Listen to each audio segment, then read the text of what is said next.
multiplication of You had determinants. given us some sums. वो और थोड़े से कचरे वाले सम्स बाकी थे तो वो भी कर ही लेते हैं। तो आई थिंक अपना हो गया था 57 तक हो गया था क्या? नहीं, Yes sir. हाँ 57 हो गया था इनफैक्ट। तो अपना कौन सा बच रहा है? 65, 59, 47 और 2 और एक्स्ट्रा। ठीक है, देखते हैं। चलो 65 क्या क्वेश्चन है? 65 और 59 आई थिंक सॉल्वेबल है। बाकी 47 इतना जहरीला है कि इसको ना भी करोगे तो चलेगा। 47 इज जस्ट लाइक बना के दे दिया, मतलब ऐसा चैलेंज टाइप क्वेश्चन है कि आपसे होते करके बताओ। मतलब there is no reason for us to solve 47, but booklet में तो मैंने सोचा क्लास में ही करा दो इंस्टेड ऑफ बाद में स्ट्रगल। चलो ठीक है। तो alpha is a repeated root of quadratic equation fx equals to 0। तो fx एक क्वाड्रेटिक गिवन है, तो कितने बच्चों में चलेगा? Let this be g of x, let this be g of x। अच्छा, तो ये तो सबको समझ गया ना कि fx is k times x minus alpha का whole square. The polynomial fx is x minus alpha का होल स्क्वायर, है ना? रिपीटेड रूट है और क्वाड्रेटिक है तो अल्फा माइनस ऐसा हो जाएगा। और उसके बाद बोला अगर ऐसा है तो prove that this is also divisible by fx। मतलब इन शॉर्ट वो बोल रहा है कि इसमें भी x माइनस अल्फा का होल स्क्वायर बनेगा ही बनेगा, इसमें भी x माइनस अल्फा का होल स्क्वायर बनेगा ही बनेगा।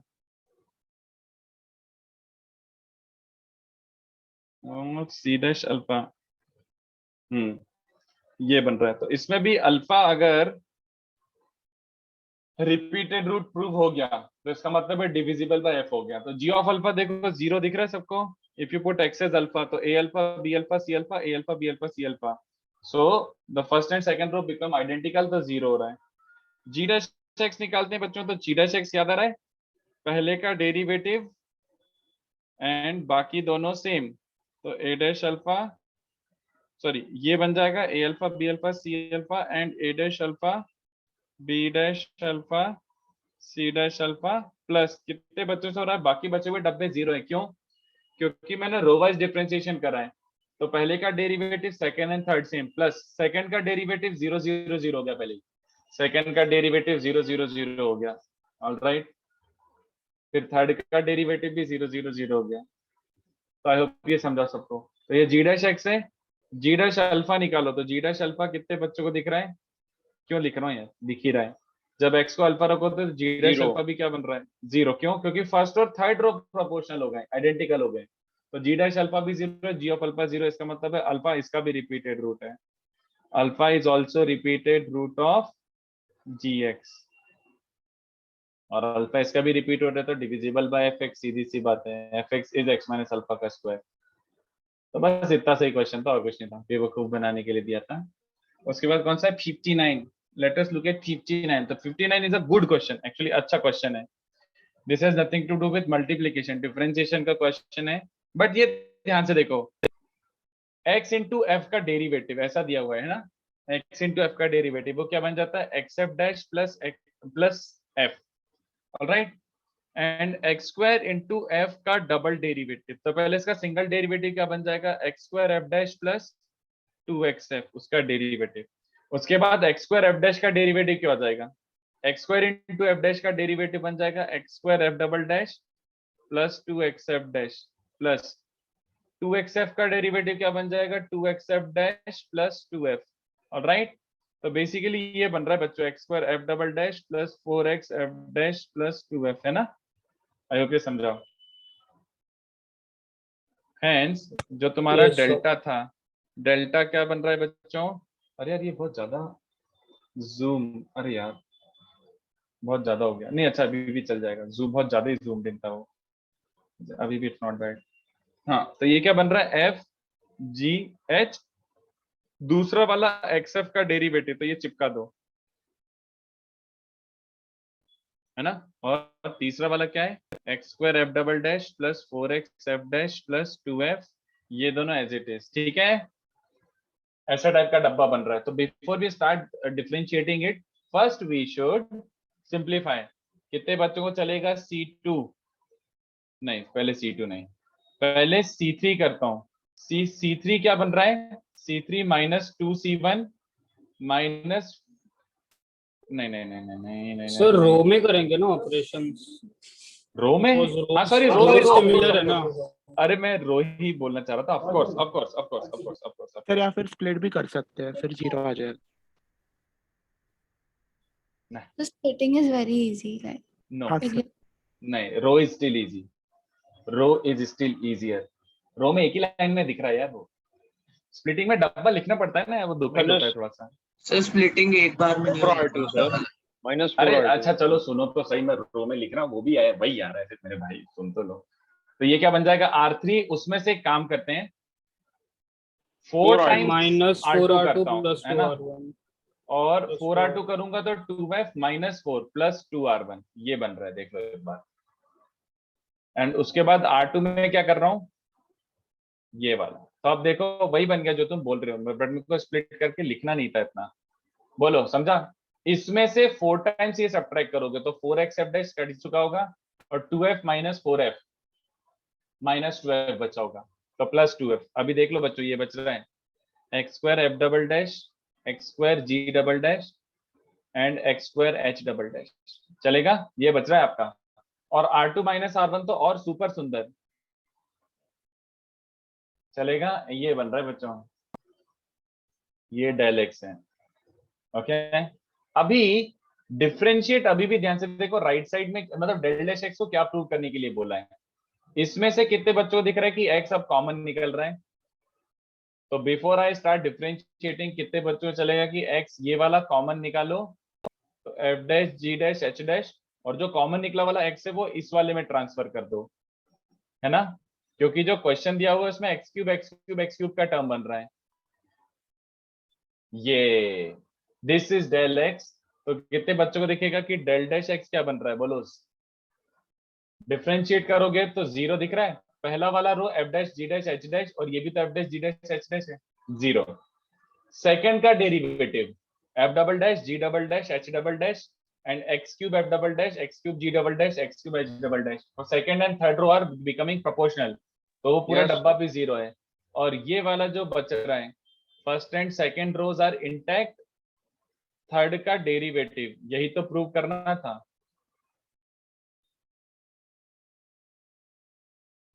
यही तो प्रूव करना था, तो this is there, alright. Yes बस, तो ये बहुत अच्छा क्वेश्चन था, ब्यूटीफुली डिजाइन क्वेश्चन, इसमें थोड़ा सा प्रॉपर्टी भी लग गया और थोड़ा सा डिफरेंशिएशन भी लग गया। सर प्रीवियस वाले क्वेश्चन में हमें आया हाँ। कि अल्फा रिपीटेड रूट है, तो हम लोग ये बोल सकते हैं कि जी ऑफ एक्स का सेकंड और थर्ड रो प्रोपोर्शनल होगा। सेकंड और थर्ड रो प्रोपोर्शनल होगा, अल्फा रिपीटेड रूट आया ना, मतलब 2 बार हो रहा है।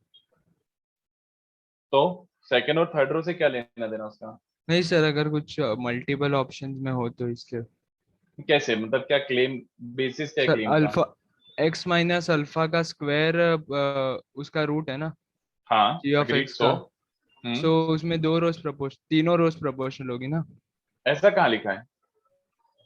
सर अगर फैक्टर होता है तो रेश टू n-1 करके आपने लिखवाया था ना। मैंने ऐसा सिखाया था क्या, कि मैंने उल्टा सिखाया था। अच्छा सर, तो कॉन्वर्स ट्रू नहीं है। ऐसा थोड़ी होता, अगर डब्बा 0 तो उसका ये मतलब है कि, ये मतलब थोड़ी कि दोनों रोज आइडेंटिकली थी, और भी तो कॉम्बिनेशन से डब्बा 0 हो सकता है, कॉन्वर्स थोड़ी जरूरी है कि डब्बा 0 है मतलब रोज प्रोपोर्शनल रही होंगी, ऐसा थोड़ी होता है। बहुत सारे डब्बे 0 आ अच्छा जाते हैं, बिना प्रोपोर्शनल के भी 0 आ सकते हैं। अच्छा, ओके सर। चलो, सो क्या बोल रहा था मैं, 47। तो 47 तो भगवान भरोसे था, अगर ट्राई करा तो आपको दिखा होगा कि पता नहीं क्या पूछ लेते हैं। ये काइंड ऑफ वैसे ही क्वेश्चन था, देखो। तो 2 alpha plus beta plus gamma plus delta, alpha beta plus gamma delta, उसके बाद alpha plus beta plus gamma plus delta, alpha beta plus gamma delta, 2 times alpha plus beta into gamma plus delta, alpha beta gamma plus delta. तो मतलब बस question है, solve कर लेते हैं बस, और कुछ नहीं। या बाद में देखते और बाद में वंडर करते रहते, इससे बेटर मैं सोचा कि क्लास में करा देता हूँ मैं। Sorry, so we are getting this, okay. तो इसमें ध्यान से देखो, एज इट इज जो रिपीट हो रहा है, डिटरमिनेंट के साथ देख लो यार निशिम, जैसा सही लगे यार, जैसा अच्छा लगे। एज इट इज कौन कौन रिपीट हो रहा है, देखो ये वाले हर जगह बार बार अपीयर हो रहे हैं, देख लो। ठीक है, alpha beta gamma delta, alpha plus beta gamma plus delta. तो एज इट इज जो रिपीट हो रहे हैं उनको अपन एलिमेंट मान लेते हैं। देखो तो ये क्या बन रहा है, this is also a question of multiplication of two डब्बास and we have no reason to think like this. कोई ऐसा पैटर्न नहीं दिख रहा जिसमें मुझे दिख जाए कि यार ये मल्टीप्लीकेशन ऑफ टू डिटरमिनेंट्स है। पर ठीक है, जो भी क्या करना, 2 चलेगा, 2 मतलब 1 1 1 है ना, 1 1 0 ऐसा, ये चलेगा। उसके बाद देखो ये एलिमेंट कैसे बनता है बच्चों, alpha plus beta as it is repeat हो रहा है, तो alpha plus beta as it is element रहा होगा किसी एक डब्बे का, तो alpha plus beta gamma plus delta, तो 1 इंटू दिस, तो यहाँ पे अल्फा प्लस बीटा लिख देते हैं, 1 इंटू दिस यहाँ पे गामा प्लस डेल्टा लिख देते हैं, और फिर 0। तो अभी ये यहाँ तक फिट बैठ रहा है। तीसरा क्या है, अल्फा बीटा गामा डेल्टा, तो 1 into alpha beta 1 into gamma delta इन 0। यहाँ तक क्लियर है क्या, बोलो, फिट बैठ रहा है? 110 वाला रिपीट कर सकते हो? 2 है ना, तो 2 का मतलब क्या हुआ, 1 प्लस 1 यार। Okay sir. 3 होता तो 1 1 1। हाँ, सर लेकिन हम लोग उसे दूसरा कुछ भी लिख सकते हैं ना, मतलब 2 0 0 और 1 0 0 भी लिख सकते हैं। बट अगर 2 0 0 होता तो यहाँ पे 2 वापस से रिपीट होता ना।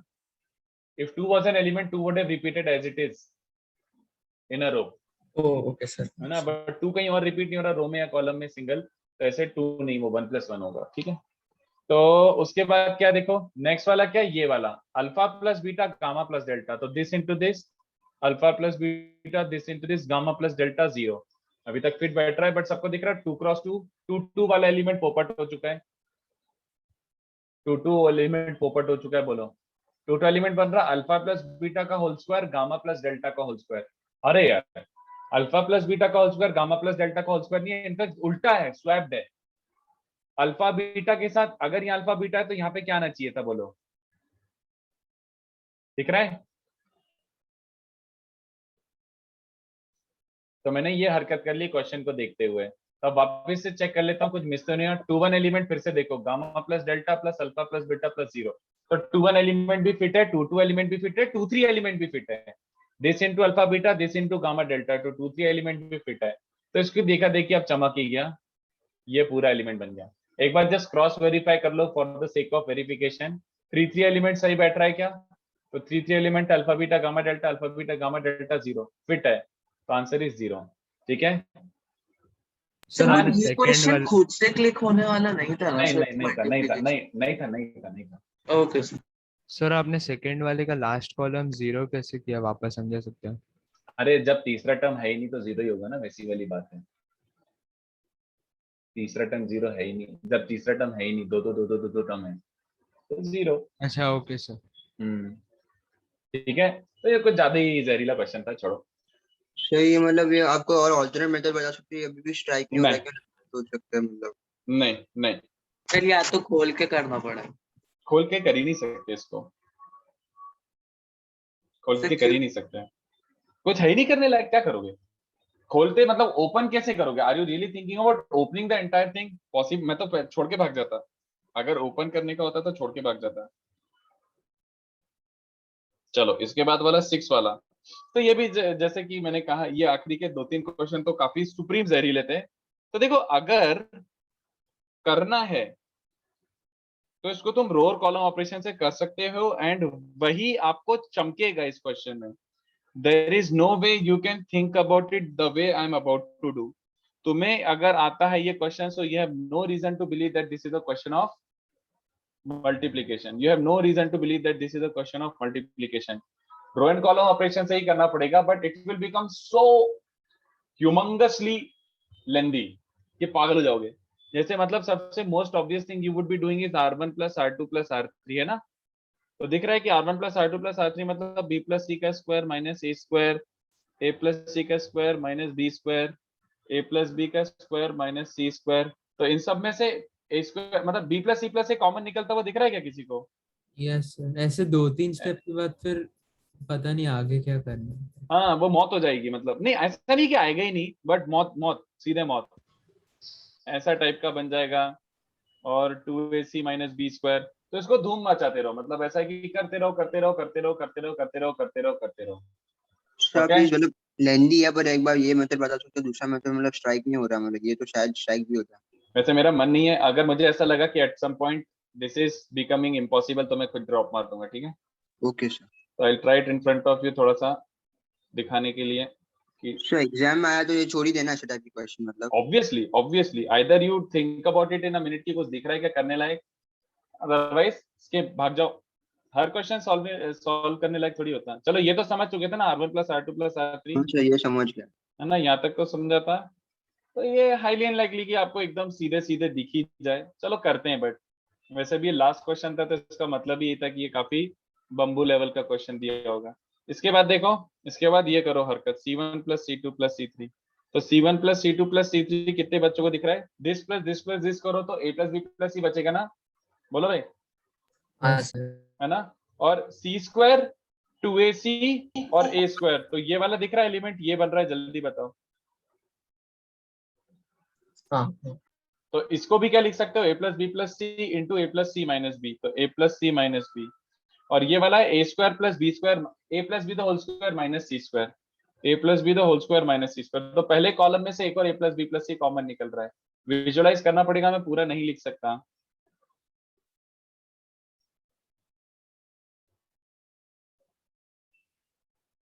ना यहाँ तक आ गया, तो ए प्लस बी प्लस सी का होल स्क्वायर आ चुका है। अब अपन को बनाना है A square plus B square plus C square minus A B minus B C minus C A, which is still मौत ही है भाई अभी भी, क्या कर सकते हैं। What can we do? एक सेकेंड सोचने दो। What can we do? नहीं यार, मुझे इसके आगे कुछ नहीं दिख रहा। आई थिंक सर इसे ओपन दो ही करना। डिटर्मिनेंट के मल्टीपल में ओपन कर सकते आई डोंट सी। हाँ, ओरिजिनली कर सकते हैं, बट यहाँ पे तो मुझे कुछ नहीं दिख रहा।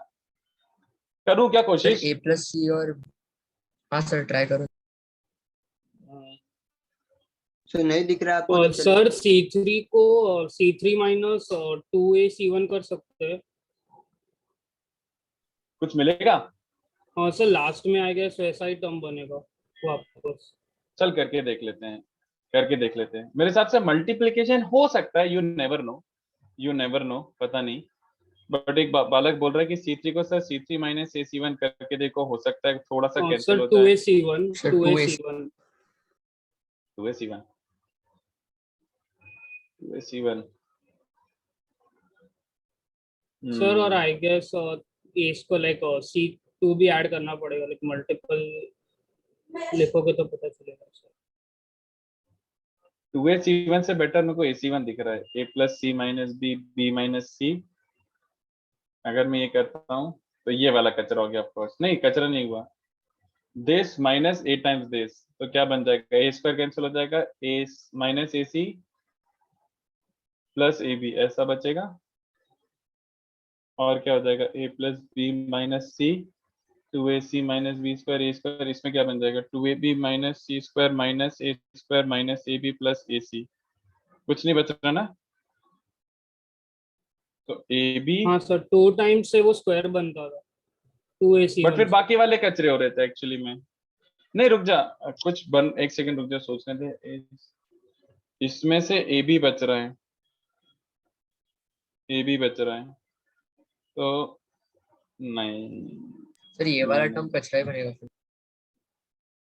कुछ नहीं हो रहा यार इसका। सर एक्चुअली वही सबसे कॉम्प्लेक्स टर्म है, तो उसको सिंपलीफाई करेंगे तो ज्यादा इजी बन जाएगा ना। यू मीन टू से 2AC करूं? हाँ सर, आई गेस उससे हो रहा है। तो 2AC से क्या बन जाएगा? तो दिस माइनस 2 टाइम्स दिस, तो उसमें बनेगा b माइनस सी माइनस ए। इसमें a टाइम्स करके सब्ट्रैक्ट करूंगा तो a square minus 2A square minus 2AC plus 2BC, तो इसमें बचेगा minus a square minus 2AC plus 2BC। और दिस माइनस दिस करोगे तो क्या बन जाएगा? 2AB minus C square minus 2A square minus 2AB plus 2AC, तो ये बन जाएगा minus C square minus 2A square plus 2AC। अरे यार, अरे भाग गया, कहाँ चला गया? हाँ, और कुछ कर सकते हैं, और कुछ अभी भी क्योंकि कचरे दिख रहा है। ये वाले में से क्या होगा? R2 माइनस R3 करेंगे। R2 minus R3 does it help? ये दोनों एलिमेंट्स कचरे हो जाएंगे। Not really helping, not really helping. मैं तो एक काम करता हूँ, सूटेबल मेथड कौन सा होगा? नॉट दिस, या तो फिर अगर वो कचरा ही हो गया जो मैं भी बताने वाला हूँ, ये कर सकते हो। R2 is R2 minus A plus C minus B times R1। Zero तो बन रहा है कम से कम, 2 0 बन जाएंगे।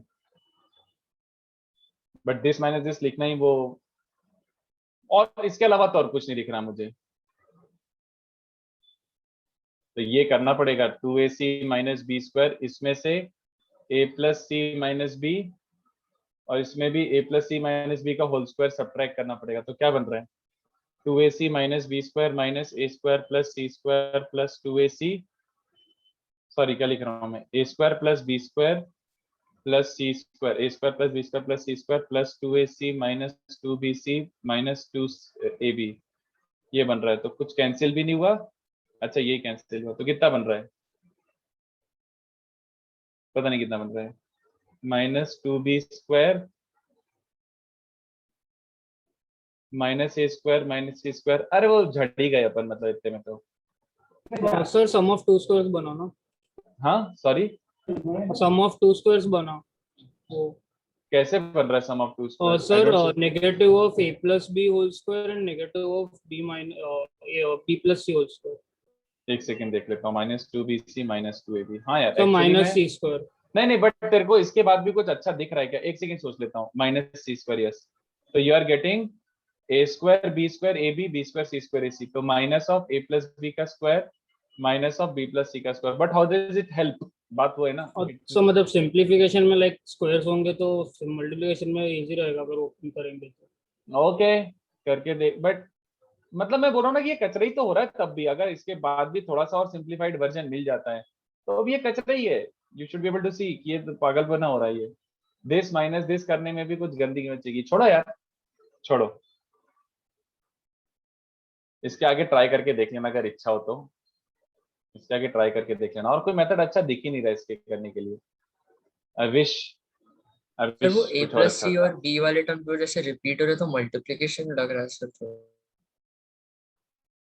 यहाँ पे हाँ सर। हाँ, तो मल्टीप्लीकेशन का तो क्वेश्चन है। मैंने कब मना करा? मैंने कब मना करा? मैं तो बोल ही रहा हूँ कि ये वाला मेथड तो कोई मतलब ही नहीं है। ये वाला क्वेश्चन एक्चुअली बस ऐसे डिजाइंड है। ये किसी भी मेथड से करो इम्पॉसिबल टाइप ही है ये।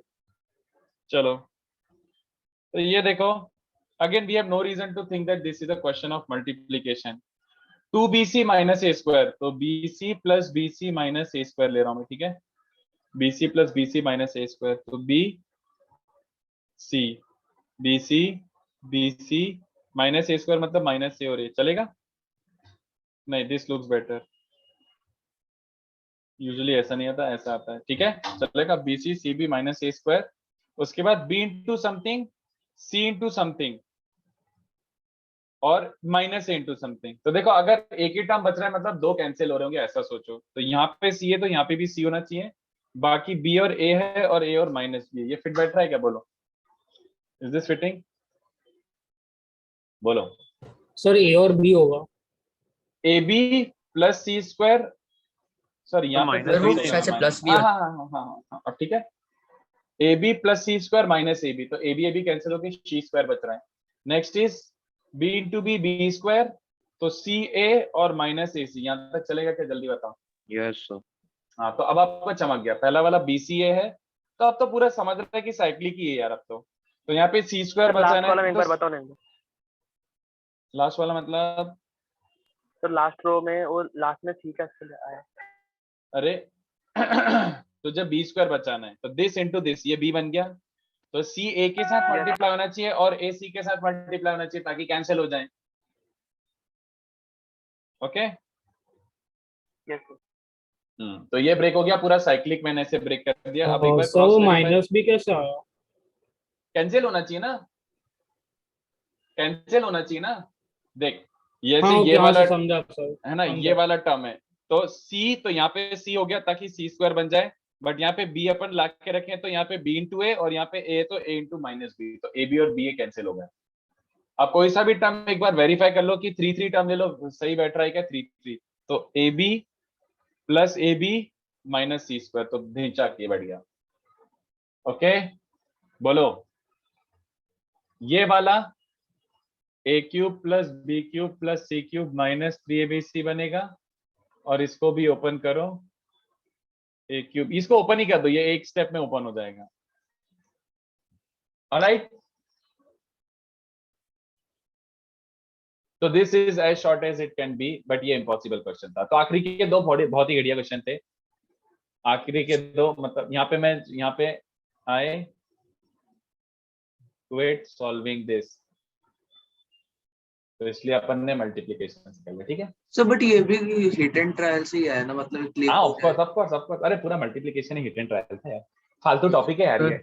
तो जितने क्वेश्चंस में जितना वैरायटी करा सकता था मैंने करा दिया, इससे ज्यादा ध्यान देने की जरूरत नहीं है। I think we were good to go till this question, यहाँ तक ठीक था अपन। आखिरी के दो क्वेश्चन बस ऐसे ही दे दिया, ठीक है। जेई तो पूछता है नहीं, मैंने तो आज तक एक भी क्वेश्चन नहीं देखा जेई में बेस्ड ऑन मल्टीप्लिकेशन, तो ठीक है जितना हो गया उतना काफी है, don't bother too much upon this, ठीक है। ऑलराइट, चलेगा। हाँ यार छोड़ना है ऑब्वियसली, ऑब्वियसली ये तो वैसा worst of the worst type के क्वेश्चन थे, आप कितनी भी प्रैक्टिस कर लो ये दिख जाए ऐसा मुश्किल ही है, ठीक है।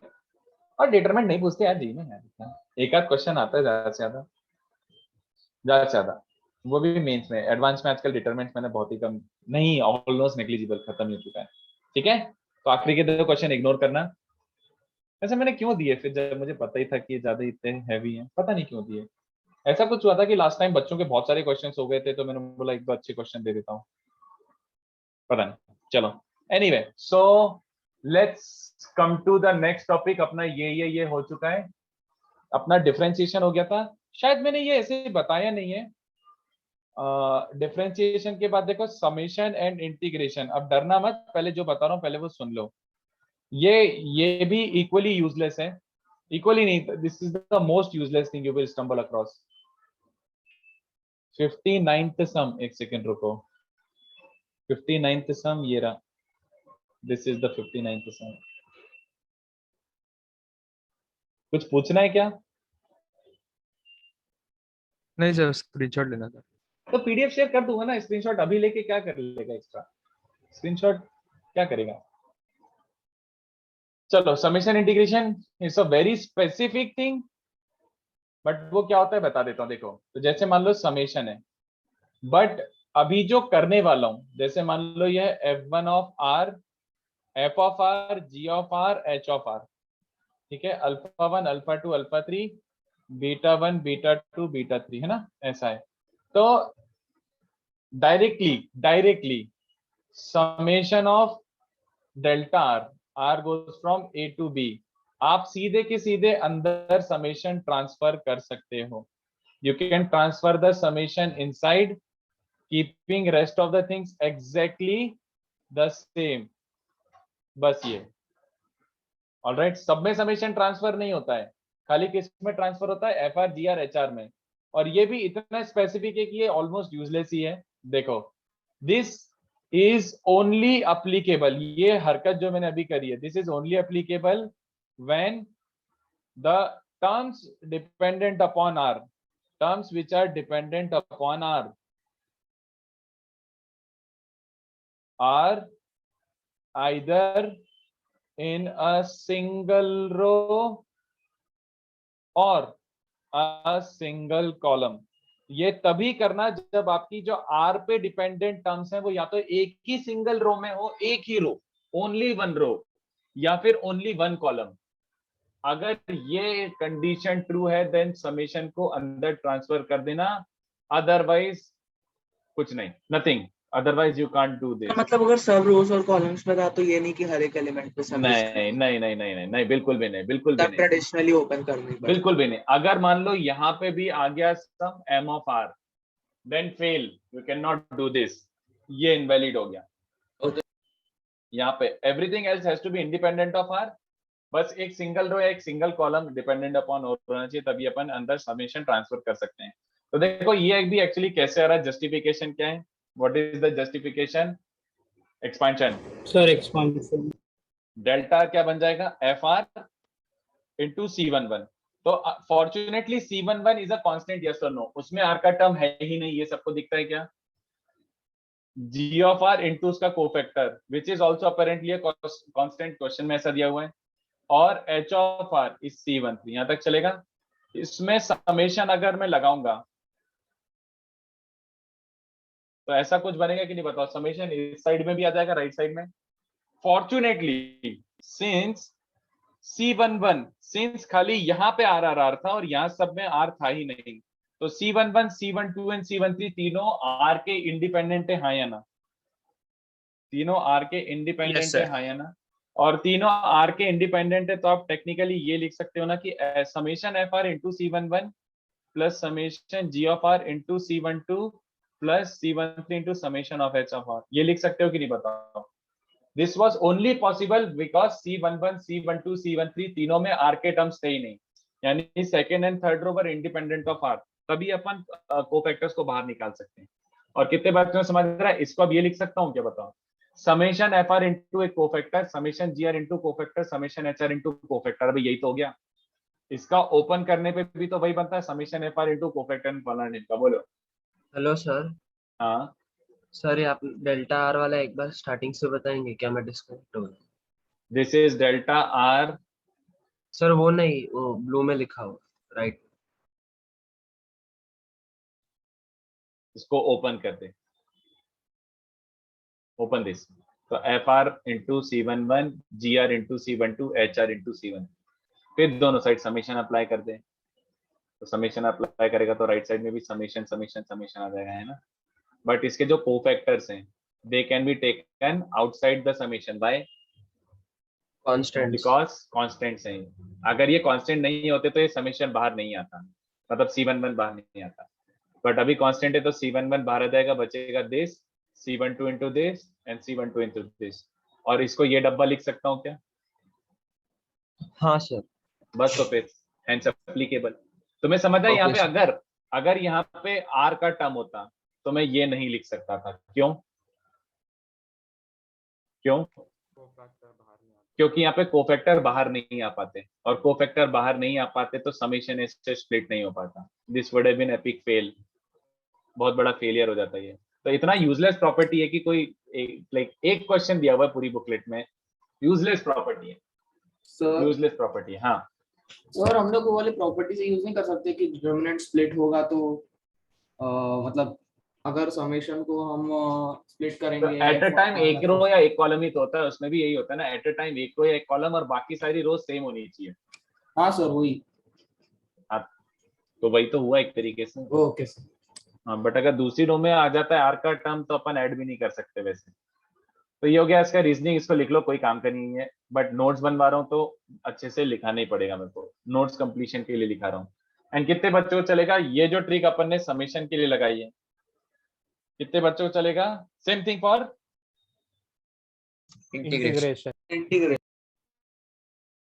क्योंकि summation integration is a summation, तो इंटीग्रेशन में भी अंदर इंटीग्रेशन ट्रांसफर करना, but provided only all of the terms of x are in a single row or a single column, otherwise मत करना। बाकी जगह पे भी x है तो फिर इसको आपको सच में एक्सपैंड करके सिंप्लीफाई करके फिर इंटीग्रेट या समेशन करना पड़ेगा। बट अगर ऐसे फॉर्मेट में दिया है तो सीधे समेशन करके बाद में एक्सपैंड करना, ठीक है? नहीं नेशन कहीं यूज नहीं होगा, ये प्रॉपर्टी यूजलेस है, यूजलेस, एकदम utter useless. This will not be getting used anywhere, तो जस्ट राइट इट। ये फॉर्मेलिटी है, और मेरा मतलब जो मैं बोलता हूँ उसको अच्छे से मान लो। It is for your own good. जो मैं बोल रहा हूँ कि फालतू है मतलब फालतू है, तो उसका फोकट पीएचडी मत करो। और जो मैं बोलता हूँ सुपर इंपॉर्टेंट है उसको सच में सुपर इंपॉर्टेंट मान के उसमें घुस जाओ।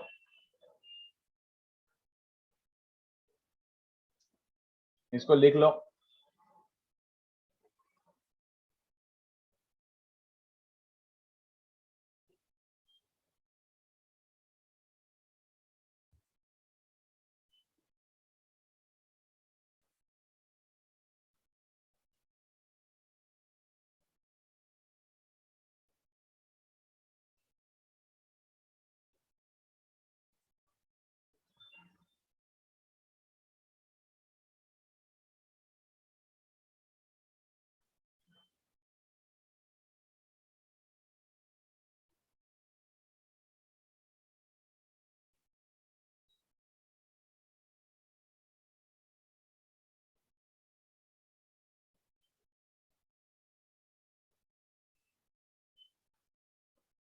चलो, हाँ शार्विल, अगर यहाँ पे मान लो जी आर की जगह सिंपल एक एम होता तो समेशन एम आर बन जाता, वो चल जाता। तो अगर फंक्शंस ऑफ आर है और वो सिंगल रो या सिंगल कॉलम में तो कर सकते हो, और उनमें से एक का टर्म और आर पे डिपेंडेंट नहीं है तो भी चल जाएगा, वो इज कम्प्लीटली फाइन, चल जाएगा, बिल्कुल चलेगा। तो ये छाप के हो गया बच्चों? 1 minute sir.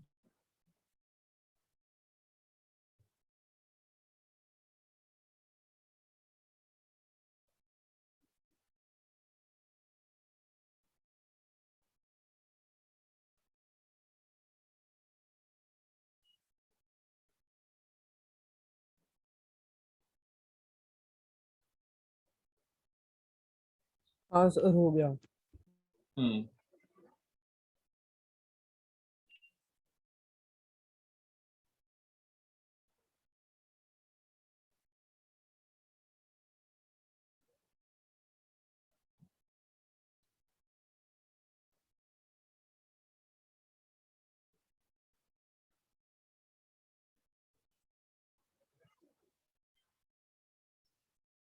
हम्म,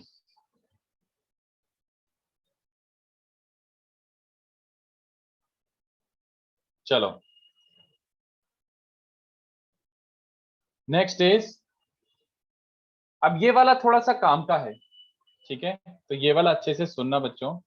नेक्स्ट वाला टॉपिक थोड़ा मुझे आधा घंटे से ऊपर लगेगा इसको एक्सप्लेन करने में, और मैं कोशिश करूंगा पूरा एक्सप्लेन करने की, वैसे जरूरत नहीं है क्योंकि मोस्टली मैथमेटिकली अगर कंडीशन नहीं याद रख लोगे तो आपको सारे क्वेश्चन सॉल्व हो जाएंगे, बट मैं एक्सप्लेन भी करने की कोशिश करूंगा, ठीक है। तो जितना मैं बोलूं उतना फिर से वही बात, मतलब मेरा वचन एकदम ऐसे शासन मान लो फिलहाल, तुम्हारे लिए सुखी रहेगा ये। चलो, तो system of equations, system of equation, alright. तो सिस्टम ऑफ इक्वेशन पढ़ना है अपन को, तो ये थोड़ा सा समझ आ जाए तो अच्छी बात है। सिस्टम ऑफ इक्वेशन मतलब क्या हुआ, सबसे पहले तो एक ही चीज, specifically we are only studying linear equations. आगे जो पढ़ाने वालों वो फेल हो जाएगा, they are non linear equations, ठीक है। तो system of equations only linear equations, अपने काम का खाली लीनियर इक्वेशन है तो लीनियर इक्वेशन पढ़ रहे हैं। तो what is the system of equations? System मतलब a set of equations, a set of linear equations. Linear मतलब समझ गए बच्चों? लीनियर मतलब क्या? So highest degree is 1. Highest degree हाँ, तो certain number of variables are there, मतलब 4 वेरिएबल है एक्स वाई जेड डब्ल्यू, और 4 वेरिएबल में 4 इक्वेशन है ऐसा, ठीक है। बट हर वेरिएबल की पावर क्या है? 1। तो 2x plus 3y minus 5z plus 7w equals to 11, ऐसे करके 4 इक्वेशंस गिवन है। तो this entire collection is called the system of equations, okay. ये चारों को मिला के अपन क्या बोलते हैं? सिस्टम। ये चारों को मिला के क्या बोलते हैं? System, okay. तो this is the system of equations. Then इसमें अपन को दो टर्म्स हैं which are of great importance और सिग्निफिकेंस टू अस।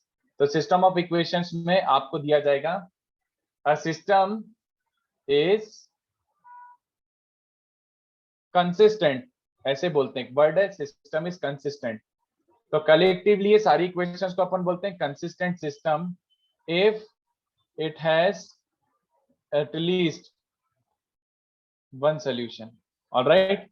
अगर सिस्टम का एटलीस्ट एक सोल्यूशन आ रहा है तो इसका मतलब इसको कंसिस्टेंट बोलते हैं।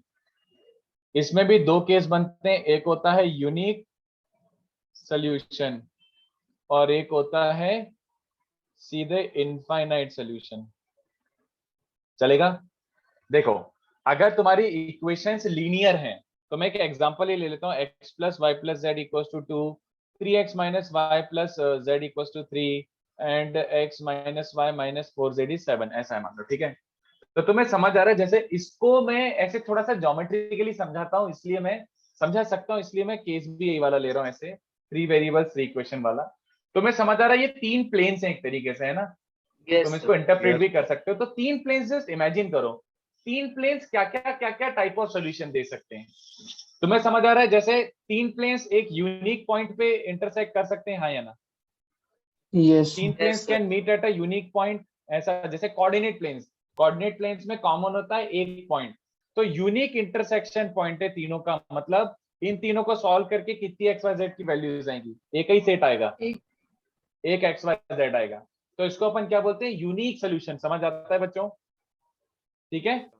उसके बाद there is no such thing as 2 solutions. You understand that? 2 solution का कोई सीन ही नहीं है, लीनियर इक्वेशंस हैं। तो चलो इनको ज्योमेट्रिकली 3 प्लेन्स मान लो। तो ऐसा हो सकता है कि 3 प्लेन्स कैसे हैं? They are meeting at 2 points. ऐसा हो सकता है? 2 पॉइंट इस पे कॉमन है तीनों प्लेन्स में, हो ही नहीं सकता है?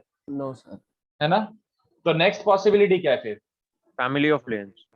हाँ, इनफाइनाइट। Infinite family solutions. मतलब ऐसे इनफाइनाइट मतलब कोइंसिडेंट भी चल जाएगा ना, फैमिली ऑफ प्लेन्स भी चल जाएगा, कोइंसिडेंट भी चल जाएगा, बट नेक्स्ट सीधे फिर इनफाइनाइट ही पॉसिबल है। There is no such thing as 2 sets of solution. Are you buying that argument? Yes sir. चलो, तो मैं बोल रहा हूँ कि Yes, लीनियर sir. इक्वेशंस में 2 सॉल्यूशन नहीं आएंगे, आएंगे तो यूनिक आएगा या फिर सीधे इनफाइनाइट ही हो जाएगा। तो या तो यूनिक सॉल्यूशन होता है या फिर इनफाइनाइट सॉल्यूशन होता है कंसिस्टेंसी के लिए। ठीक है। सेकंड वाला पार्ट क्या होता है बच्चों? आ ही नहीं सकता सर। एग्जैक्टली, 2 या 3 एग्जैक्टली, ऐसे यस। नहीं आएगा। नहीं, 2 सॉल्यूशन हो ही नहीं सकते लीनियर इक्वेशंस के। Okay sir. किसी ने फैमिली ऑफ प्लेन्स का आर्गुमेंट बोला, वो क्या था? वो ये वाला आ रहा है ना, inconsistent. A system is called inconsistent if it has no solution. एक भी सोल्यूशन नहीं आ रहा उन इक्वेशंस को सॉल्व करके, तो उसको क्या बोलते हैं? Inconsistent system. तो जैसे तीनों प्लेन्स पैरेलल हो गए, एक ऐसा है, एक ऐसा और तीसरा ऐसा है। समझ पा रहे हो क्या? एक ऐसा है, एक वैसा है और तीसरा ऐसा है। तो तीनों में एक भी पॉइंट कॉमन दिख रहा है क्या? No. अरे ऐसा यार, समझ गए क्या? एक प्लेन ये वाला है, एक प्लेन ये वाला है और एक प्लेन ये वाला है, ऐसा। तो इन तीनों प्लेन्स में एक भी पॉइंट कॉमन नहीं है, तो इसका भी क्या आंसर आ जाएगा? No solution. ठीक है। तो नो सॉल्यूशन मतलब ये प्रिज्म जैसा देखना, इमेजिन करना, 3D ऐसा ट्राइंगल को ऊपर उठा दे। तीनों प्लेन्स में कुछ कॉमन दिख रहा है क्या तुझे? जल्दी बता। एक ये प्लेन है, एक ये प्लेन है और एक ये प्लेन है। तीनों में कुछ भी कॉमन है? Not even a single point is common to all 3 planes. तो इस सिस्टम का क्या सॉल्यूशन होगा? Null set. तो नो सॉल्यूशन मतलब इसको बोलते हैं इनकंसिस्टेंट सिस्टम। ठीक है, inconsistent system. Okay. So system of equations में ये 3 टर्म होती हैं। उसके बाद ये देखो, अपन एक एक करके ब्रेक करते हैं, समझते हैं। सबसे पहले ये सबसे आसान है इसलिए ये पढ़ा रहा हूँ। 2 equations in 2 variables. This is the easiest thing that I can mention. You already know, full-fledgedly you know कि क्या है ये। a1x plus b1y plus c1 equals to 0. ये 2 इक्वेशन है और ये 2 वेरिएबल है। तो we are studying the consistency और इनकंसिस्टेंसी ऑफ द सिस्टम। तो कितने बच्चों चलेगा? सबसे पहले कंसिस्टेंसी की बात करते हैं। तो कोई मुझे बताएगा कंसिस्टेंसी की कंडीशन क्या होगी? Sir a1 What by is the b2 is not consistency? equal to b1 by b2. मतलब Very सेट good. डिटरमिनेंट 0 नहीं होगा। नहीं, बट पहली बात तेरे को समझ आना चाहिए कि यू शुड मेंशन यूनिक या इनफाइनाइट दोनों। तो यूनिक मतलब कितने बच्चों समझ रहे हैं? यूनिक सॉल्यूशन के लिए क्या हो जाएगा कंसिस्टेंसी में? अबे 2 लाइन से दोनों लाइंस नॉन इंटरसेक्टिंग होनी चाहिए ना। Yes sir. तो a1 by b1 is not a2 by b2, जिसको मैं a1 by a2 is not equals to b1 by b2 लिख रहे हैं। चलेगा ना? बात तो वही है। यस और a1 b2 minus a2 b1 should be non-zero, है ना? और A1 B1 A2 B2 का डब्बा शुड बी नॉन जीरो। चलेगा क्या? ये याद नहीं रखना है, ये पता है। You don't have to memorize this, you already know, so don't bother yourself कि क्या चल रहा है। अबे पता है स्लोप्स अनइक्वल होंगे तो intersecting lines, hence unique solution. कोई इनफाइनाइट सॉल्यूशन का केस बताएगा? इनफाइनाइट कब बनेगा? Condition A1 by A2 equals B1 by B2 equals C1 by proportional coefficients. Very good. तो सबको समझ गया, दोनों लाइंस कोइंसिडेंट होना चाहिए, मतलब प्रोपोर्शनल कोएफिशिएंट होना चाहिए, तो ये कंडीशन होगा इनफाइनाइट की। क्या ये मैं अलग से सिखा रहा हूँ कि मैं बस ऐसे ही बस फॉर्मेलिटी निभा रहा हूँ? फॉर्मेलिटी। हाँ, ये आपको आता है। तीसरा केस क्या हो जाएगा? No solution. तो what is the meaning of no Parallel solution? lines. Yes, they have to be parallel lines. तो ज्योमेट्रिकली लिखो कि समझता है? लिख देता हूँ चलो। एक्चुअली ये इंटरसेक्टिंग लाइंस है geometrically, this must be the case of coincident lines geometrically, and this must be the case of parallel lines geometrically, है ना? तो पैरेलल लाइंस क्या बन जाएगा बच्चों? A1 by A2 is B1 by B2 not equals to C1 by C2, alright, है ना? People, yes Alright. Sir yes. चलो, तो ये वाला एकदम ही फुद्दू था, इस पे ध्यान मत देना। एक और केस डिस्कस करना है, ये भी आपको आता है, सॉरी ये भी आपको आता है, बट ये वाला केस मुझे ऐसे बताना है, मेंशन तो जरूर करना है। 3 equations in 2 variables A1x B1y C1 equals to 0, A2x B2y plus C2 equals to 0, and A3x plus B3y plus C3 equals to 0। तो इस बार 3 इक्वेशन दे दी, 2 वेरिएबल दे दिए। ऐसा दे तो सकता है ना देने वाला सिस्टम, ठीक है? तो मुझे बताओ कि इसकी कंडीशन ऑफ कंसिस्टेंसी क्या होगी? What is the, I am specifically framing the question, उस क्वेश्चन का आंसर देना। What is the condition of consistency? सोच के बताओ। मैंने पूछा कि ये अगर है तो कंसिस्टेंसी की कंडीशन क्या होगी? बोलो। Sir, A1 B1 like matrix or like determinant A1 B1 C1 A2 B2 C2 A3 B3 C3 should be 0, and A1 by A2 not equal to B1 by B2. Similarly for A3. Perfect. Very good. Very good. Very good. Very good. Express satisfies first equation should satisfy the third equation। हाँ आशुतोष, बस घूम फिर के कितने बच्चों को याद आ रहा है? कितने बच्चों को याद आ गया? घूम फिर के सारी बातें ये हो गई। Condition of consistency, condition of consistency, condition of consistency मतलब मैं कंडीशन ऑफ कंसिस्टेंसी लिखा नहीं हूं, पूछा वो था बट लिखा वो नहीं था। एक्चुअली ये लिखा हूं मैंने, if system is consistent, if system is consistent, then this has to be true। ये करेक्ट है। तो what do I mean by system consistent? Consistency में क्या क्या हो सकता था सिस्टम, बताओ? यूनिक और इनफाइनाइट दोनों। यूनिक और Concurrent इनफाइनाइट। lines. तुम तो एक काम करो, ज्योमेट्रिकली बता दो, मतलब डायग्रामेटिकली क्या क्या लाइंस हो सकते थे कंसिस्टेंसी के लिए। यूनिक तो सबको समझा, कॉन्करेंट ही होगा, Concurrent. है ना? बट यूनिक में ये केस भी आ सकता है। ये देखो 1 2 3, कितने इंटरसेक्शन पॉइंट्स हैं इन तीनों लाइन के? 1, है ना? तो यूनिक में ये भी आ सकता है, वैसे कोई प्रॉब्लम नहीं है। और क्या आ सकता है? इन्फिनिटी में क्या आ सकता है? 1 Sir, 2 तीनों coincident. और कुछ आ सकता है इन्फिनिटी में? No sir. नहीं। तो कितने बच्चों को समझा? ये हो गया कॉन्करेंट, डब्बा 0 होता था कॉन्करेंट में। ये हो गया 2 कोइंसिडेंट, 2 कोइंसिडेंट तो फर्स्ट और सेकंड रो प्रोपोर्शनल हो गए तब भी डब्बा 0 होगा, हाँ या ना? और ये हो गया तीनों प्रोपोर्शनल, तो तब भी डब्बा 0 है। तो तीनों केसेस में डब्बे 0 है, तो this is perfect for condition of consistency. मतलब this is perfect if system is consistent then this has to be 0। ये मेरा अभी कंक्लूजन निकला है, ठीक है? और आपको पता है कि मैं इसके नेक्स्ट क्या बोलने वाला हूं? Is converse true. No, मैं sir. बोल सकता हूँ डब्बा 0 है तो system must have been consistent. Sir, parallel वाला भी आ सकता है। Very good. नो, अगर कॉन्वर्स की बात कर रहे थे तो converse to no, the determinant can be 0 when, क्योंकि कॉलम्स दोनों प्रोपोर्शनल हो जाएंगे फर्स्ट और second. Very good, very good, when all 3 lines parallel. समझता है? अगर तीनों लाइंस पैरेलल होती तब भी ये डब्बा 0 हो जाता। समझ रहा है? जैसे एक है 3x + y = 7, 3x + y = 11 and 3x + y = 2। तो इसका डब्बा क्या बनता है 3 1 7 3 1 11 और 3 1 2। तो कितने बच्चों देख रहे हैं कॉलम प्रोपोर्शनल हो जाते हैं, कॉलम प्रोपोर्शनल हो जाता है तब भी डब्बा 0 होता। तो जैसे मैं एग्जांपल बता देता हूँ कि इसका क्रक्स क्या है, मतलब कैसे क्या पूछोगे, क्या क्वेश्चन बनेगा फलाना फलाना। तो क्वेश्चन एक एग्जांपल लेके कर देते हैं। Find lambda, find lambda such that, find lambda such that, find lambda such that system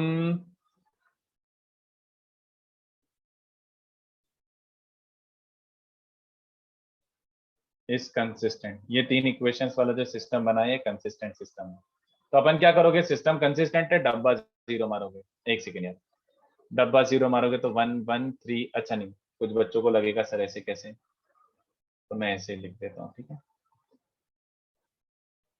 sir, minus लिखना चाहिए, चलो ये तो 1 1 3 लैम्डा 1 5 एंड 1 लैम्डा 7, ये 0 रख दो, कंसिस्टेंट है तो डब्बे को 0 होना पड़ेगा। तो इससे क्या मिल रहा है 1 इंटू 7 माइनस 5 लैम्डा, फिर -1 इंटू 7 लैम्डा माइनस 5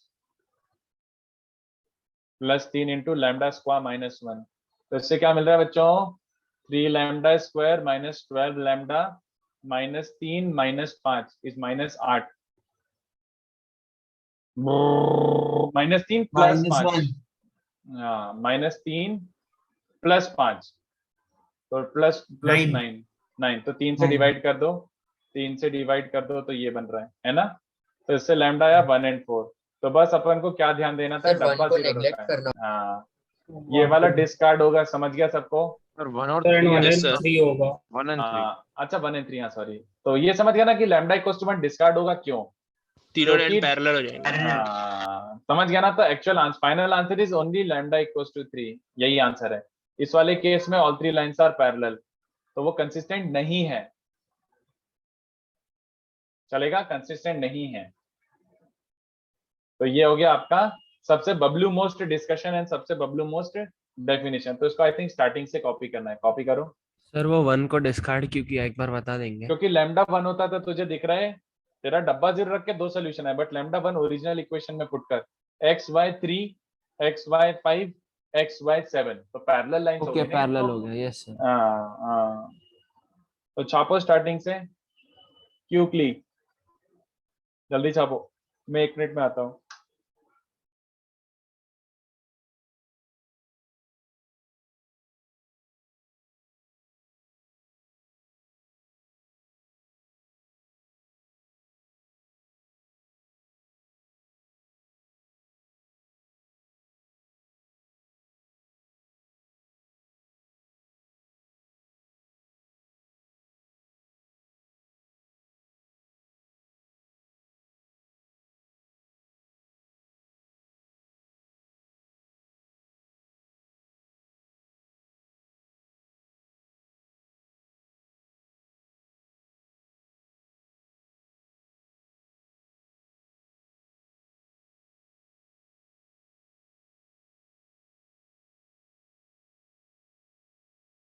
सर थोड़ा नीचे स्क्रॉल कर सकते हो।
So can you scroll down?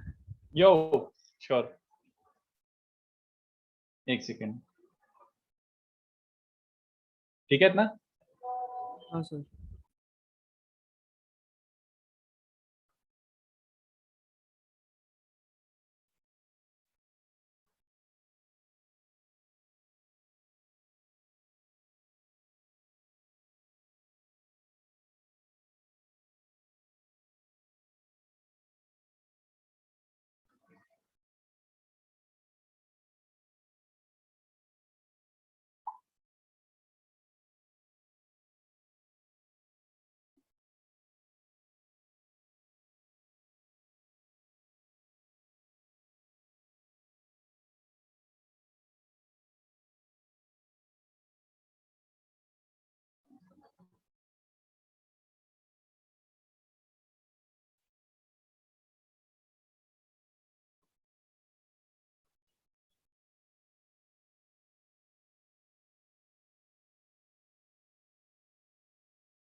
और स्क्रॉल, यस सर. रुको ज्यादा जल्दबाजी नहीं करता हूँ, लिख लेने दो.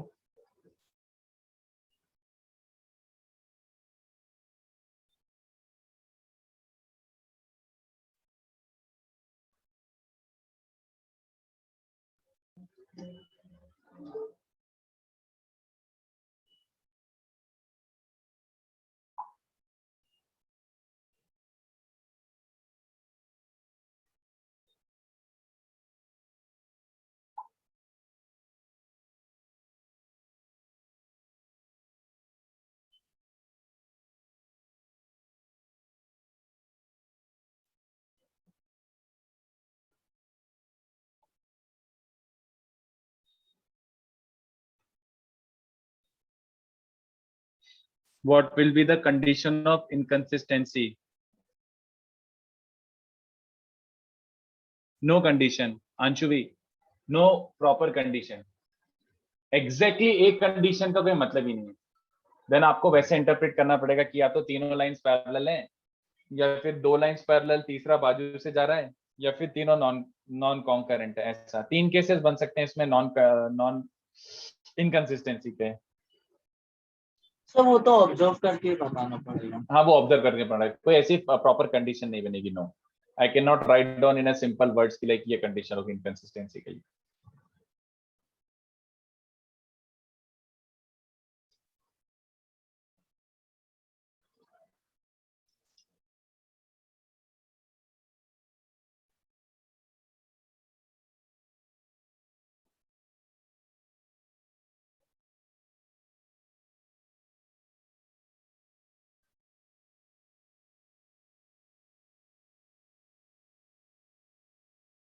सर थोड़ा ऊपर करो ना. अरे दुष्ट, जल्दी लिख. तो बहुत ज्यादा ऊपर चले गए. अब लिख लो. चलो ठीक है.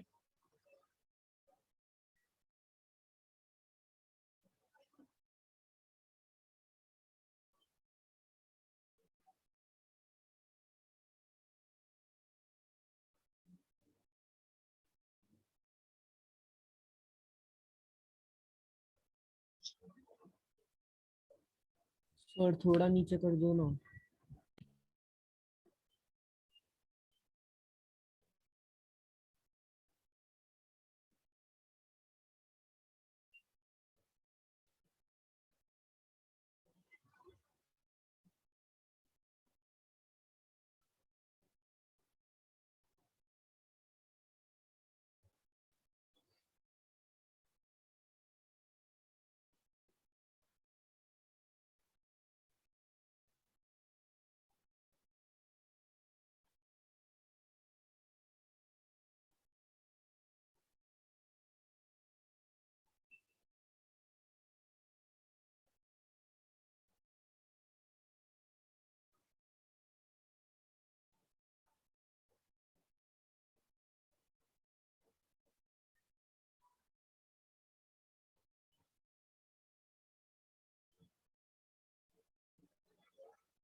चलो हुआ, हुई बच्चों, हुई। एक सेकंड।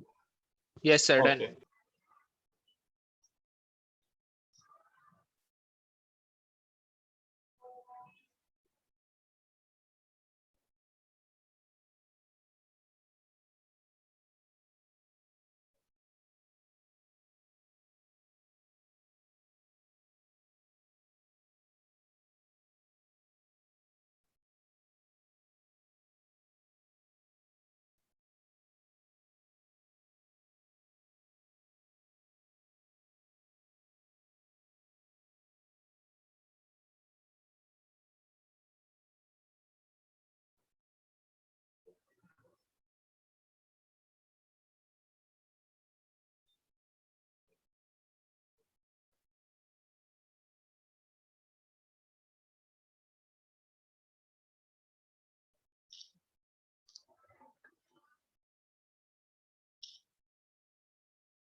चलो, तो अब आगे बढ़ते हैं। Next part is 3 equations and 3 variables. तो ये थोड़ा कॉम्प्लिकेटेड है, थोड़ा कॉम्प्लिकेटेड है, थ्योरी बहुत ज्यादा ही डिटेल में है इसकी, बट इतने काम की नहीं है। पूरा डिटेल में जबरदस्ती पीएचडी करने का पॉइंट नहीं है, तो सुनते जाना चुपचाप। और जब मैं बोलूं कि भैया इतना इतना इतना ही काम आएगा, तो मतलब लिटरली उतना उतना उतना ही काम आएगा। डिटेल में पूरा जाऊंगा, but no point in remembering all the details. चुपचाप सुन लेना, बस फील ले लेना ऊपर ऊपर से। तो 3 equation 3 variables, I think we need to discuss अच्छे से, अच्छे से। तो a1x plus b1y plus c1z equals to d1 ले रहा हूं, मेरी मर्जी। a2x plus b2y plus c2z equals to d2, a3x plus b3y plus c3z equals to d3। तो 3 इक्वेशन 3 वेरिएबल है, और अपन को इसका सिस्टम ऑफ कंसिस्टेंसी, इनकंसिस्टेंसी, फलाना ढिमका सब निकालना अपन को, ठीक है। 3 इक्वेशन 3 वेरिएबल्स आर गिवन। तो ये जो बता रहा हूं, इसको बोलते हैं बच्चों Cramer's rule. This is called Cramer's rule, alright. तो वो नाम जान के कुछ उखाड़ेंगे नहीं, आप तो चुपचाप थ्योरी देखते जाओ। क्रेमर्स रूल ये है, दिस इज क्रेमर्स रूल। और क्या बोलता है क्रेमर्स रूल, चलो देखते हैं। इसमें पहले एक छोटा सा वर्ड लिख रहा हूं मैं।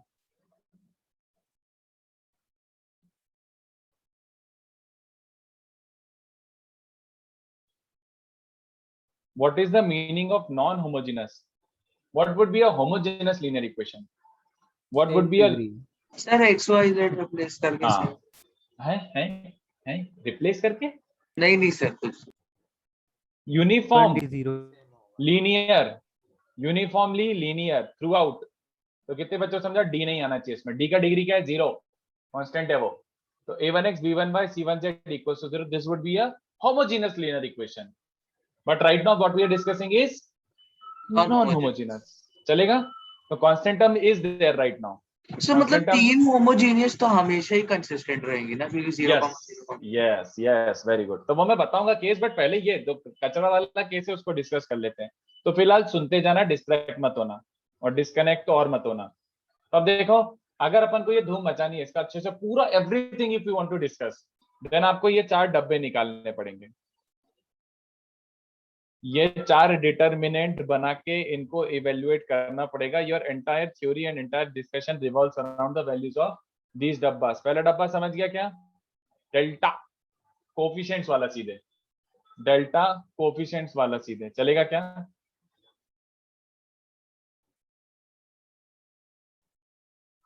डेल्टा 1, ये कौन सा डब्बा है?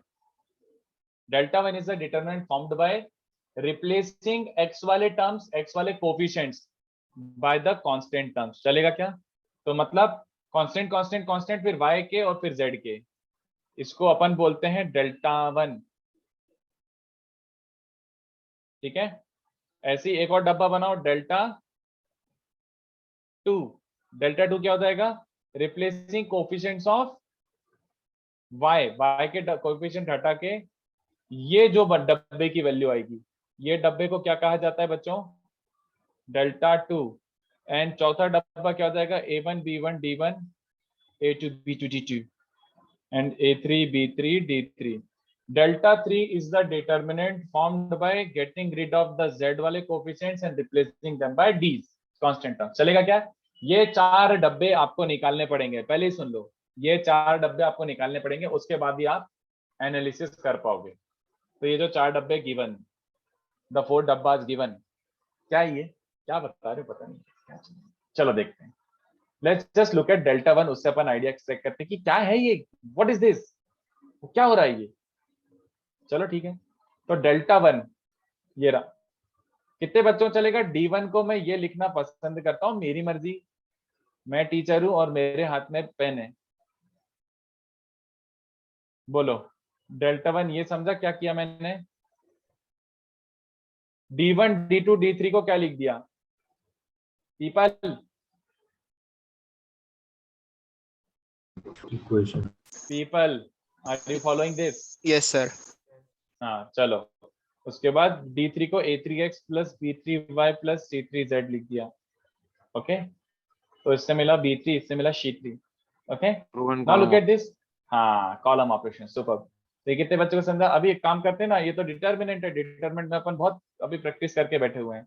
Minus y times C2 minus y C2 Z C3। हाँ वेरी गुड। तो कितने बच्चों से हमारा A1x बच रहा है, A2x बच रहा है, A3x बच रहा है, और अपना B1 C1, B2 C2 and B3 C3। यहाँ तक समझ सबको? डेल्टा। यस, कॉमन ले लें। सो कितने बच्चों को समझा डेल्टा 1 एक्चुअली किससे रिलेटेड है, डेल्टा से रिलेटेड और कैसे रिलेटेड है, ऐसे ये चलेगा क्या? इसमें से x कॉमन निकालो तो अंदर वाला बचा हुआ जो खतरनाक सा एक्सप्रेशन है वो डेल्टा ही तो था। बोलो बे, यहाँ तक क्लियर है? Delta 2 is y delta. Yes क्या हुआ सर? वेरिएबल में ये ऑपरेशन लगा सकते हैं? अबे हाँ, जिसमें लगाने लगा। ओके बिल्कुल, धूम मचाओ। ठीक है, ये बन गया तुम्हारा delta 1, delta 2, delta 3, x y z में ये रिलेशन है। ठीक है, तो आई होप यहाँ तक सबको समझाओ कि अच्छा ओके कुछ तो था, पता नहीं। ये 4 डेल्टा हैं और चारों डेल्टा ऐसे रिलेटेड है। अब अपना चालू होता है एनालिसिस कि कंसिस्टेंट क्या होगा, कैसा होगा, कब होगा, फलाना ढिमका। तो सुनते जाना अभी भी। इसमें मल्टीपुल केसेस बनेंगे, मल्टीपुल। इवेंचुअली कितने बच्चों को समझ आ रहा है? अगर इक्वेशंस गिवन है तो चारों डब्बे वैल्यूज ही तो हैं। All 4 डब्बास are 4 values, yes or no? Or 4 values, or all 4 values can either be 0 or non-zero. तो सबसे पहला केस सबसे पहले सुन लेना। हो सकता है ना जो डब्बा पहला वाला निकाला था डेल्टा, सिंपल डेल्टा, हो सकता है वो 0 आ जाए, हो सकता है वो नॉन जीरो आ जाए, और क्या हो सकता है ना? या तो 0 हो या नॉन जीरो, और क्या हो सकता है? 0 हो या नॉन जीरो है। तो उसमें पहला केस के लिए मैंने कि चलो मान लो if delta was non zero, if delta was non zero. तो कितने बच्चों को दिख रहा है अगर डेल्टा नॉन जीरो है तो डिवाइड कर ले। बोलो भाई। अच्छा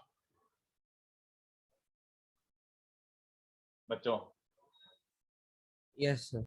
yes which scenario is this, मतलब इसको क्या बोलेंगे? Sir consistency. उसमें भी कौन सा? Sir unique solution. Very good. का है सर XYZ की एक ही वैल्यू सर। Very good. कितने बच्चों को समझा? डेल्टा नॉन जीरो तो तुम्हारे XYZ सॉल्व होके ही आ गए, यही सॉल्यूशन है। बोलो हाँ या ना? तो इक्वेशन सॉल्व भी हो गई और कंडीशन ऑफ कंसिस्टेंसी भी मिल गई। बोलो, तो what is the complete condition for a system to have a unique solution? What is the complete condition for a system to have a unique solution? Delta not equal to 0। यहाँ तक चलेगा? Delta non zero मतलब unique solution है, unique solution मतलब delta non zero. चलेगा?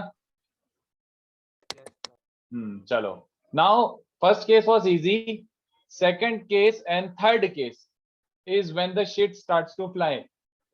ये देखो, चलो अभी आपने बोला delta non zero and you didn't really bother about the values of delta 1, delta 2, delta 3 क्योंकि वो सॉल्व होके आ रहा है तो ठीक है, सब खुश हैं। सेकंड केस डेल्टा जीरो है। अगर डेल्टा जीरो है तो मालूम क्या देखना पड़ेगा अपन को? बाकी बचे हुए 3 डब्बास। तो एक ये केस बना रहा हूं कि डेल्टा तो 0 आ चुका है, बाकी जो बचे हुए 3 डेल्टाज हैं तो वो तो या तो जीरो होंगे या नॉन जीरो होंगे, फिर से वही बात है ना बच्चों। उसमें भी एक केस बन रहा है कि डेल्टा जीरो है तो डेल्टा ई की बात करता हूँ, डेल्टा ई या तो जीरो होंगे या नॉन जीरो होंगे। तो अभी मैंने क्या केस बनाया है, at least one of them non zero, ठीक है, at least one of them is non zero, चलेगा। तो चलो थोड़ा सा इमेजिन कर लेते हैं कि डेल्टा तो जीरो है और चलो let's say delta one non zero आ गया, at least one of them non zero, मतलब let's say delta one non zero आ गया, then what conclusion x 0 So x is अबे मेंढक, infinity. सोच तो पहले, हाँ फिर से सोच, sir x delta equal to one 0 मारो तो इनको पकड़ के X बिना non देखे different- समझे, मतलब कुछ भी धूम मचाओगे। अबे डेल्टा वन नॉन जीरो है और डेल्टा जीरो, तो एक्स पे क्या कमेंट है, Infinite value. कॉन्ट्रडिक्शन नहीं दो बोलोगे, प्लेन्स पैरेलल होंगे और एक कॉन्ट्रडिक्शन दोस्तों कॉन्ट्रडिक्शन है या ना। हाँ is sir there any real value of X, real value of X मिल रहा है क्या? नो नहीं। तो कितने बच्चों को दिख रहा है कि अगर ये हरकत हो रही है तो एक्स वाला कॉन्ट्रडिक्शन हो रहा है एक तरीके से, काइंड ऑफ, है ना। तो what is the meaning of that? वो X लिमिट कितनी बन value? जाएगा। लिमिट नहीं प्रॉपरली एक्स पे क्या कमेंट है, is there any value of x? नहीं, ये प्रॉपर वैल्यू आ रहा है, प्रॉपर वैल्यू जीरो आ रहा है, लिमिट कहाँ आ रहा है? प्रॉपर वैल्यू निकाली, 4 डब्बे की वैल्यूज आ गई, तो कितने बच्चों को दिख रहा है? So let's say delta one non zero था, that implies no value of X, ऐसी एक्स की एक भी रियल वैल्यू नहीं है, तो इसको क्या बोलेंगे? अगर एक्स की एक भी ऐसी वैल्यू नहीं है तो सिस्टम कैसा हो गया? inconsistent no solution इनकंसिस्टेंट, मतलब नो सोल्यूशन, चलेगा। तो अगर एक डेल्टा जीरो है और at least one of the delta is non zero, inconsistent system बन रहा है और नो सोल्यूशन वाला केस बन रहा है, क्या ये चलेगा सबको? आई थिंक यहां तक भी ठीक था, ये तो मैंने एग्जांपल लेके लिखा है, बट आई थिंक यहां तक भी ठीक था कि डेल्टा जीरो है but at least one of the delta I is non zero, ठीक है, at least one of the delta I is non zero. तो ये देखो अब क्या होगा, तीसरा case, and the worst Sir. Of, हाँ नो वैल्यू ऑफ एक्स कैसे इन्फिनिटी ऐसा कुछ नहीं आएगा? एब्सोल्युटली इन्फिनिटी रियल वैल्यू होती है। नहीं सर। तो फिर तो कौन सा रियल सोल्यूशन आया इसका? नथिंग। अच्छा ओके सर, सॉरी सर। हाँ चलो, वो जो तू बोलना चाह रहा है ना थर्ड केस में, सुनना वो मेरी बात, I don't want to use the infinity वाला वर्ड, बट सुनो अभी चुपचाप, वो इन्फिनिटी वाला वर्ड मैं यूज नहीं करना चाहता, वो यहाँ पे देखना अभी। चलो केस थ्री, और यहाँ ये डेंजर है, तो इसमें आपको क्या रूल फॉलो करना है? मेरा वचन है शासन, मतलब मैं जो समझा रहा हूँ वो सही है, समझे या नहीं समझे वो तुम्हारे ऊपर है, समझाऊंगा पूरा, बट जो लिख रहा हूँ वो सही है। बहुत डिटेल में जाना पड़ेगा इसमें समझाने के लिए। केस 3 क्या है? डेल्टा भी जीरो एंड डेल्टा आई भी जीरो, चारों ही डब्बे जीरो। तो फट से बच्चे दौड़ लगा देते हैं, ये देखो delta one is X delta, ये zero, how many values of X are there? infinite how many values of X are there? so कोई भी Infinite. वैल्यू डाल सकते हैं यस, पैरेलल प्लेन्स तो नहीं, अभी कितने एक्स की वैल्यू सेटिस्फाई कर रहे हैं? सॉरी एक्स वाई जेड के कितने सोल्यूशन? Infinite, very good. हाँ तो सबको सबसे पहले एकदम फील आ जाती है कि अबे infinite, actual comment is no comment, you actually can not say yet, just on the basis of चारों डेल्टा जीरो तुम नहीं बोल सकते ये क्या केस है। सुनना अब थोड़ा सा मुझे डिटेल में जाना है और मैं बस एक बार समझाऊंगा, समझ आए तो ठीक है, नहीं आया तो छोड़ देना। इतना डिटेल में किसी के पापा नहीं पूछ सकते इतना डिटेल में। चलो अब अपन को क्या करना पड़ेगा मालूम? अपन को देखना पड़ेगा, विजुलाइज करना पड़ेगा चीजों को। मुझे तुम सबसे पहले बताओ 3 प्लेन्स स्पेस में कैसे कैसे अरेंज हो सकते हैं, 3 प्लेन्स के स्पेस में कैसे कैसे अरेंज हो सकते हैं, क्या क्या टाइप का उनका इंटरसेक्शन और क्या क्या अरेंजमेंट हो सकता है, बताओ। चलो पॉइंट पे मिल सकते, एक लाइन में मिल सकते। ये वाला पहले बना देता हूँ सबसे पहले। ये कौन सा वर्जन है? ये I can not show you अच्छे से डायग्रामेटिकली, बट यूनिक वाला, जैसे कोऑर्डिनेट प्लेन्स, तीनों प्लेन्स एक पॉइंट पे मीट कर रहे हैं, चलेगा क्या? I am showing the 2D version, buy it, मतलब you have to buy it, जैसा भी है, ठीक है। और बोलो यूनिक इंटरसेक्शन पॉइंट का एक ही केस बनेगा, फिर और लाइन क्या ऑफ क्या हो सकता है? इंटरसेक्शन हो Line सर सकता है। इन्फिनिट हाँ। इंटरसेक्शन। अब इनफाइनाइट के कितने केसेस बन सकते हैं? इनफाइनाइट के केसेस बना लेते हैं, बोलो। तो एक तो इनफाइनाइट में ये चल जाएगा, ये इनफाइनाइट है, और बताओ इनफाइनाइट में, बोलो। सर दो Coincident. कंकरेंट सर और दो एक कोइंसिडेंट हो। Very good. हाँ दो कोइंसिडेंट। दो कोइंसिडेंट और तीसरा भी कट करके जा रहा है, तो इनमें भी लाइन ऑफ इंटरसेक्शन होगा, Yes, sir. है ना? तो इसमें भी इनफाइनाइट। फोर्थ और और तीनों इनफाइनाइट के बताओ। coincident। Coincident. तीनों साथ में। तीनों कोइंसिडेंट, तो ये भी इनफाइनाइट बन रहा है। और बोलो इनफाइनाइट का इनफाइनाइट, पहले मैं इनफाइनाइट की बात कर रहा हूँ। सर इतने ही होंगे। चलो तो नो सोल्यूशन में कितने होंगे? नो सोल्यूशन की ऑल पॉसिबिलिटीज बताओ सर सोच लाइक के। ट्रायंगल जैसा पैरेलल पैरेलल है। प्रिज्म जैसा। हाँ, फिफ्थ वाला क्या बन रहा है? दो पैरेलल और तीसरा कट करके जा रहा है ना? और क्या हो सकता है? ऑल थ्री तीनों दो parallel। कोइंसिडेंट, तीसरा पैरेलल। और क्या हो सकता है? Sir prism type. Prism. Triangular very good. Prism, prism समझ गया, प्रिज्म, है ना? अरे ये वाला भाई, ये वाला अभी जो बनाया था, ये वाला प्रिज्म में भी बन सकता क्या है। लिखा है नीचे? No solution, okay. इसमें नो सोल्यूशन आएगा प्रिज्म में। और लास्ट प्रिज्म में से मुझे एक डाउट है। बोल। सर आप फिगर बनाओ ना, सर प्रिज्म में से मतलब वो जो हाँ सर ट्राइंगल वाला जो टॉप पॉइंट है ना सर, अगर सपोज हम लोग ने 3 प्लेन लिया, मतलब एक तो ट्राइंगल वाला, फिर एक स्क्वायर वाला और एक स्क्वायर वाला। प्लेन ट्राइंगल वाला क्या होता है? What do you mean by plane triangle वाला?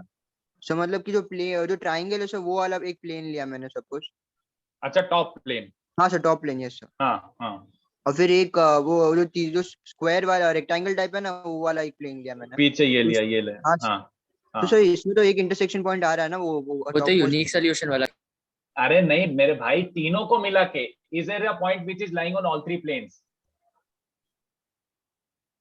अच्छा नहीं, तूने कौन सा प्लेन लिया? अच्छा अच्छा, अरे तो मेरे आज भाई मैं मेरे भाई वही भाई भाई भाई भाई सुन सुन सुन सुन सुन, तू कंफ्यूज ही हो गया, और तूने मेरे को भी पता नहीं क्या समझा दिया। प्लेन्स अपने प्रिज्म में ये तीनों प्लेन्स हैं, और ये वाला ऊपर और नीचे हॉलो है। ये तीन अच्छा, प्लेन्स है, अच्छा। ऊपर और नीचे हॉलो है। हाँ हाँ तो समझ गया सर, एक भी इंटर होगा तो फिर। वो जो तू बोल रहा था वो तो इसमें आ जाएगा। हाँ सर वही डाउट था, यूनिक लग रहा था सर मुझे। हाँ हाँ हाँ, ये समझ गया ना? प्लेन्स ये तीनों, ऊपर हॉलो है। ये प्लेन्स इनफाइनाइट प्लेन्स है, ऊपर हाँ, उचकाते सर, जा समझ पूरा। हाँ सर मतलब क्लोज प्रिज्म होता तो फर्स्ट केस में आ जाता। क्लोज प्रिज्म कितने प्लेन्स लग जाते हैं? 5 प्लेन्स लग जाते हैं ना बिट्टू, अपन तो 3 की डिस्कस कर रहे हैं। अरे ओके। हाँ चलो, तो ये जो 8 केसेस बन रहे हैं, अब अपन को ये 8 केसेस अच्छे से सुनना है, ठीक है? ध्यान देना, अब मेरी बात सुनना। आपको ऑलमोस्ट फील भी आया और मैथमेटिकली ऑलमोस्ट जस्टिफाई भी फील हो रहा है कि सर चारों डेल्टा जीरो इनफाइनाइट सोल्यूशन ही तो होगा, XYZ की इनफाइनाइट वैल्यूज आ रही है। नहीं रुको, मैं वो वर्ड यूज नहीं करना चाहता, मैं चाहूंगा कि यहीं पे जस्टिफाई करूं। सुनो सुनो सुनो सुनो, अगर तीनों प्लेन्स पैरेलल होते हैं, let's talk about these two, ये दोनों ऑलमोस्ट सेम ही है। 6 और 8 ऑलमोस्ट सेम है ना? जल्दी बताओ, 6 और 8 हाँ, सर। ऑलमोस्ट सेम है। Yes, कितने sir. बच्चों को समझ आ रहा है 8 वाला? जैसे ये ले लो, x plus y plus z, simple सा 3x plus y plus z equals to 5, x plus y plus z equals to नहीं 2z ले लेता हूं ताकि कोई बच्चा दुखी ना करे। x plus y plus 2z, x plus y plus 2z, x plus 2 y plus. चलो डेल्टा तो जीरो है इसमें, ऑब्वियसली डेल्टा जीरो है। What about delta one? Delta one की शक्ल देखो, डेल्टा वन क्या बन रहा है? कितने बच्चों को दिख रहा है ये? अब ये तो कॉलम प्रोपोर्शनल हो गया। डेल्टा वन देख लो भाई, B1 B2 Yes, B3 sir. C1 C2 C3। Delta two लिखो कि समझ गए? समझ गए, डेल्टा 2 और डेल्टा 3 भी 0 चारों है जीरो। ना? तो कितने बच्चों से, अबे साला इस केस में भी तो जीरो हो रहा है। कितने बच्चों के 6 और 8 में भी तो जीरो हो रहा है, चारों डेल्टा। बट 6 और 8 कौन से वाले केसेस हैं? No solution. तो कितने बच्चों को समझा? Can I really make a comment on type of solution, या फिर कैसा टाइप का सिस्टम है just on the basis of चारों डेल्टा जीरो? No sir. नहीं, क्योंकि चारों डेल्टा जीरो, कितने बच्चों को दिख रहा है? इसमें भी चारों डेल्टा जीरो, इसमें भी चारों डेल्टा जीरो, ऑब्वियसली इसमें भी चारों डेल्टा जीरो। तो चारों delta zero could mean second, fourth, sixth and 8। But how do I know कि इट इज, इनफैक्ट इसमें भी चारों डेल्टा जीरो। तो how do I know which is which? अभी कितने बच्चों को समझा कि यार अभी क्लियर नहीं है? सर थर्ड में चारों डेल्टा जीरो का सर इनफाइनाइट सोल्यूशन है ना? ये वाला लाइन ऑफ इंटरसेक्शन है, दो कोइंसिडेंट प्लेन्स हैं और तीसरा वाला इंटरसेक्ट कर रहा है, तो एक लाइन ऑफ इंटरसेक्शन है इनमें अभी भी। Okay sir. तो वो इनफाइनाइट सोल्यूशन में भी चारों डेल्टा जीरो होंगे ही होंगे, बट अभी क्लियर नहीं हुआ कि चारों डेल्टा जीरो का मतलब क्या है, इसमें पैरेलल भी हो सकते थे। तो देखो इतना डिटेल में जाने की जरूरत नहीं पड़ेगी, 99.99% of the time this would imply infinite solution only, 99.99% of the time this would imply infinite solution only. ये जो दो केसेस है बच्चों, ये दोनों केस, ये तो इक्वेशन देख के समझ आ जाएंगे नहीं, बोलो तुम्हें इक्वेशन गिवन होगी तो इक्वेशन देख के समझ आ जाएगी, अबे भाग हो ही नहीं सकता ये केस पॉसिबल है कि नहीं है, समझ आ रही है मेरी बातें? ये इक्वेशन देख के समझ आ जाएगा पॉसिबल है नहीं है। अगर थोड़ा सा भी यहाँ पे 3z हो गया होता बच्चों, तो कितने बच्चों से हमारा ये पैरेलल वाला तो सिस्टम नहीं है, तो सीधा आप कौन सा टिक करके आ जाते हैं, infinite. Are you buying this? थोड़ा थोड़ा यस सर। तो इतना डिटेल में जाने की जरूरत नहीं पड़ेगी, 99.99% ऑफ द टाइम्स चारों delta zero would imply infinite solution, ठीक है। चलो बट मेरे को डिटेल में पढ़ाना पड़ेगा क्योंकि मैं टीचर हूँ। नो सोल्यूशन में भी चारों डेल्टा जीरो कैसे, निश्चित वही तो समझा रहा था, तू तीनों पैरेलल प्लेन्स की इक्वेशन ले, कंसीडर इक्वेशन जिसमें तीनों प्लेन्स पैरेलल हैं, तो तीनों प्लेन्स पैरेलल हैं तब भी तेरे चारों डेल्टा जीरो आएंगे। बना के देख ले, बस अभी बना के दिखा तो रहा था, यहाँ पे बना के देख ले, तीन पैरेलल प्लेन्स में चारों डेल्टा जीरो आएंगे, तो इसलिए अपन यहाँ पे भी कंफ्यूज हैं। तब देखो इसकी जरूरत नहीं पड़ेगी बट समझा रहा हूँ।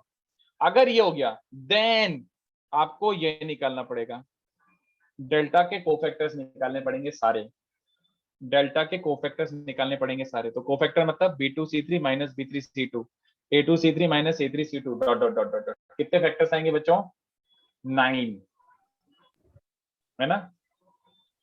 अरे भैया भैया भैया, हाँ, या तो एक ये हो सकता है कि सारे जीरो आ गए, या फिर ये हो सकता है कि नॉट ऑल जीरो, है ना? जो कोफैक्टर्स हैं या तो जीरो होंगे या नहीं होंगे सारे। जल्दी बताओ, बोलो। Yes sir. चलो तो अपन को जो सबसे घटिया वाला केस है उसी को पूरा एकदम एक्सक्लूड, एकदम अच्छे से अलग से निकाल के पूरा देख लेना कि अच्छा ये वाले केस में ये हो रहा होगा।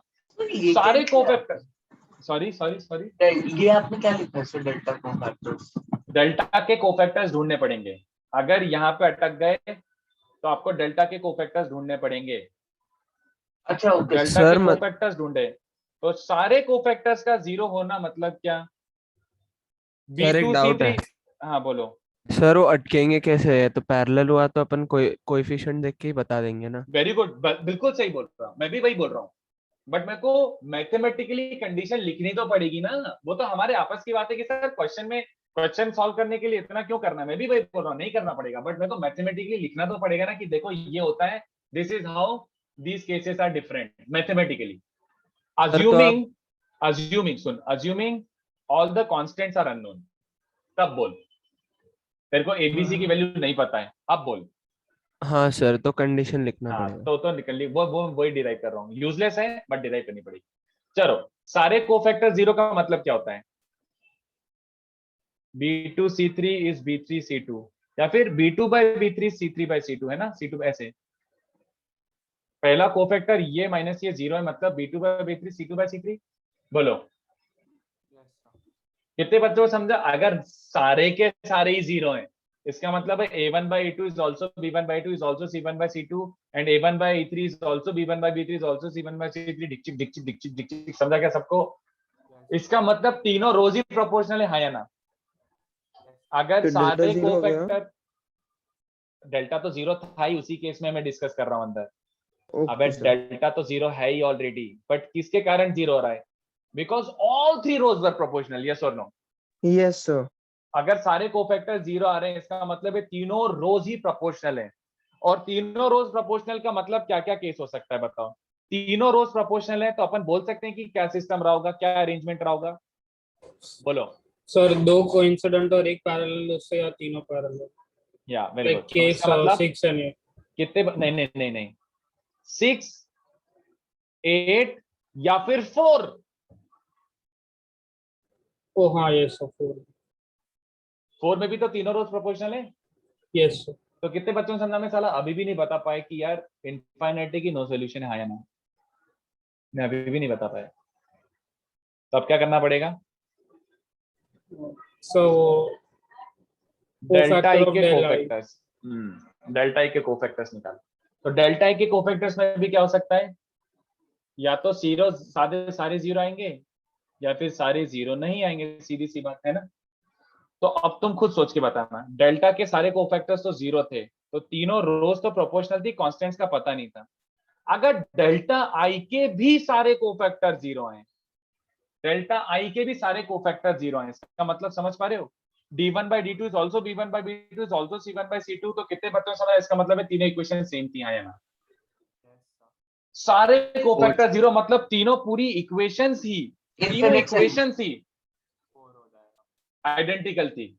तो कितने बच्चों समझा, ये वाला कौन सा केस बना, कौन सा केस बना, फोर्थ केस। तो कितने बच्चों ने समझा, इसका मतलब है इनफाइनाइट सॉल्यूशन, और वो भी कौन सा वाला, फोर्थ वाला केस, है ना। अब मुझे बताओ, अगर सारे डेल्टा आई के कोफैक्टर जीरो नहीं थे, मतलब एटलीस्ट दो प्लेन्स दूर दूर थे, हाँ या ना, एटलीस्ट दो प्लेन पैरेलल तो थे, इसके कारण पैरेलल तो आ ही गए थे। अब पैरेलल में दूर दूर है या फिर कोइंसिडेंट है, ये डिफरेंशिएट कौन कर रहा है, डेल्टा आई के कोफैक्टर्स।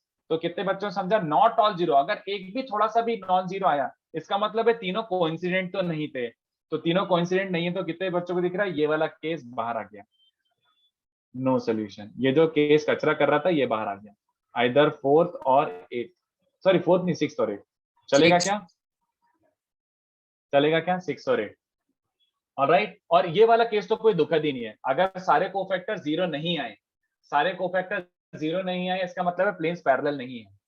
तो प्लेन्स पैरेलल नहीं है, तो इसका मतलब है ये इनफाइनाइट सॉल्यूशन होगा, इनफाइनाइट सॉल्यूशन, ठीक है। नो सॉल्यूशन के अलावा इसमें एक और चीज आ रही थी, इनफाइनाइट। तो इनफाइनाइट मतलब ये वाले आ जाएंगे 2 and 3, तो यानी केस 2 होगा, राइट। 2 and 3, ओके 3 भी आ सकता है इसमें, ऐसा। तो तुम्हें लगता है कि तुम्हें इतने कोफैक्टर निकालने पड़ेंगे, सर सेवेंथ के, हाँ एक सेकेंड।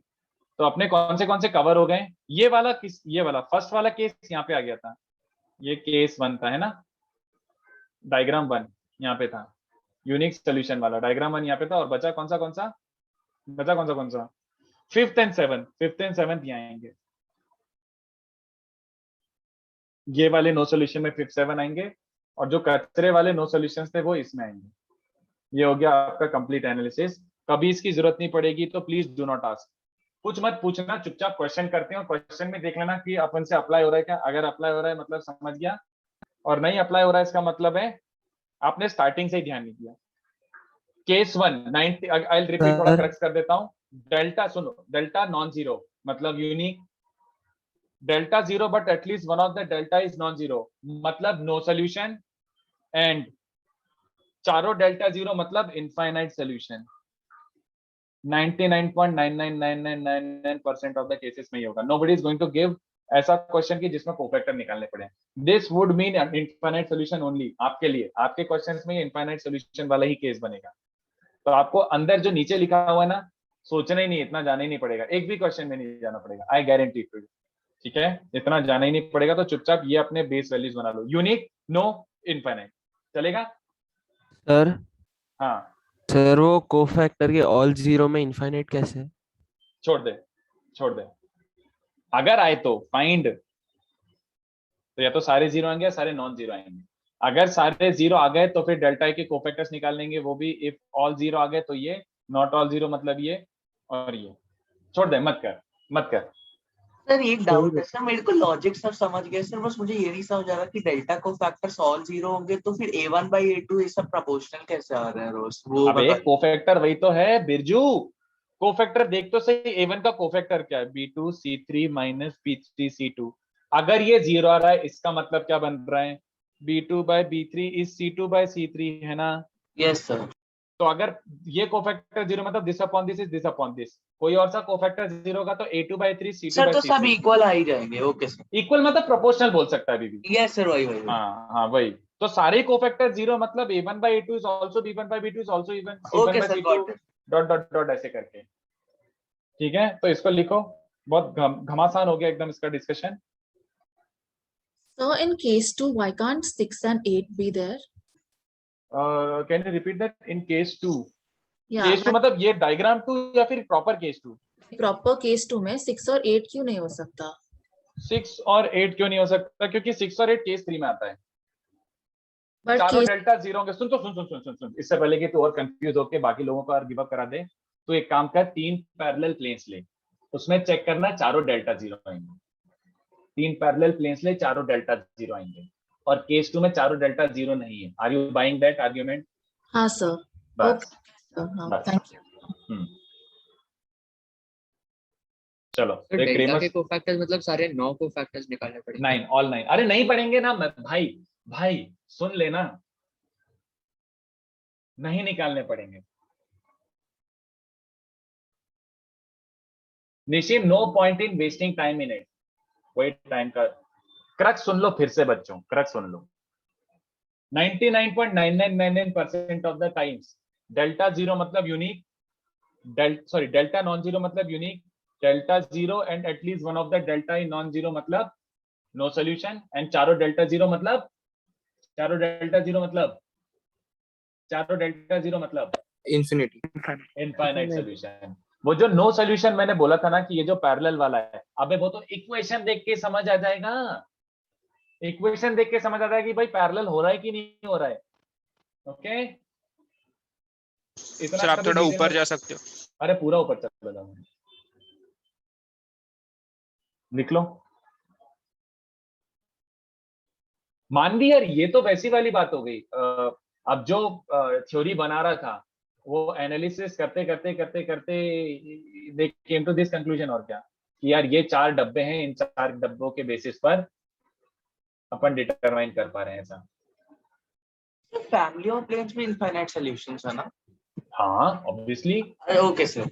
हाँ, पूरा line of intersection is the solution. Okay, तो इसको So do छापो। we note those cases?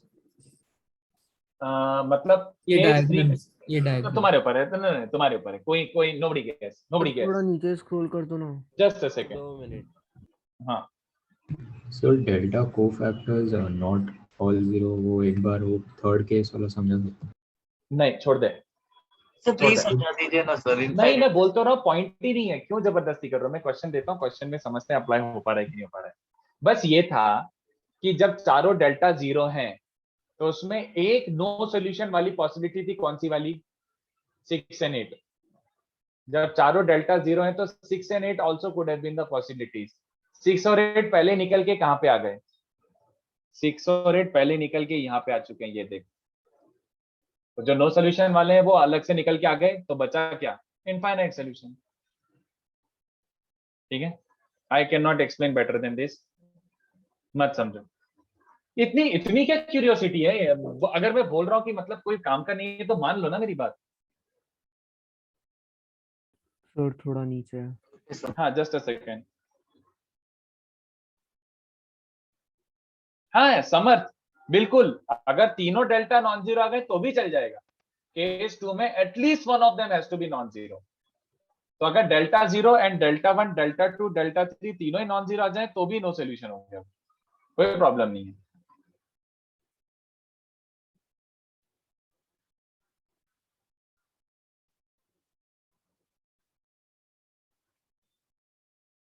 Sir कोई बच्चा स्पैम कर रहा है चैट में। हाँ सर। बट ये आ कहां से जाते हैं?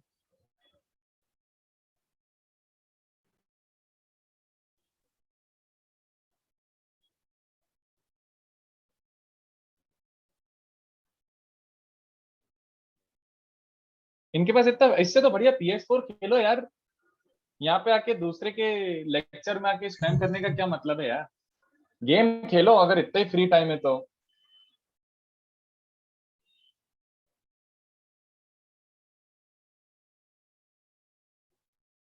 नहीं यार ब्रायन, कोई ज्योमेट्रिकल सिग्निफिकेंस नहीं है। नहीं ना, मैथमेटिकल सिग्निफिकेंस है डेल्टा 1 इज एक्स डेल्टा, कोई ज्योमेट्रिकल सिग्निफिकेंस नहीं है। नो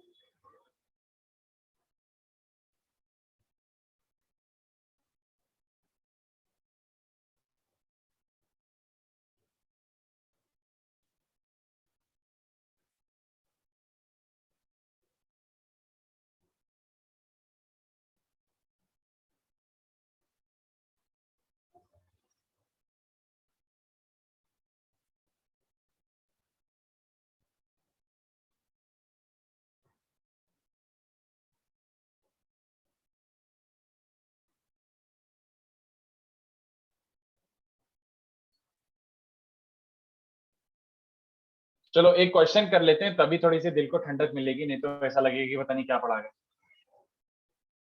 सर 2 मिनट नोट करना बाकी है। ओके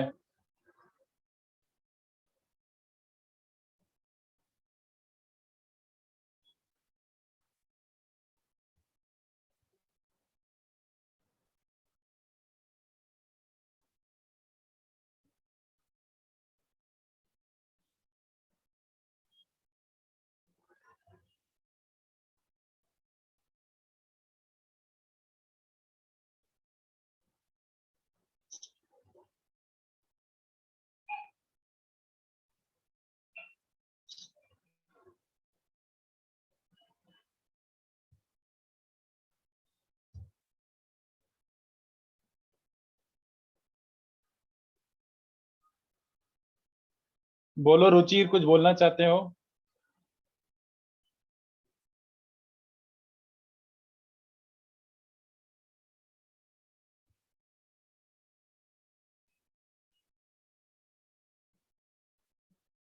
बट हाँ, मैं फिर से बोल देता हूँ, आपको डेल्टा तो चारों निकालने पड़ेंगे, फिर उसका जीरो नॉन जीरो इसके हिसाब से यहां से देख लेना, बट डेल्टा तो चारों निकालने पड़ेंगे।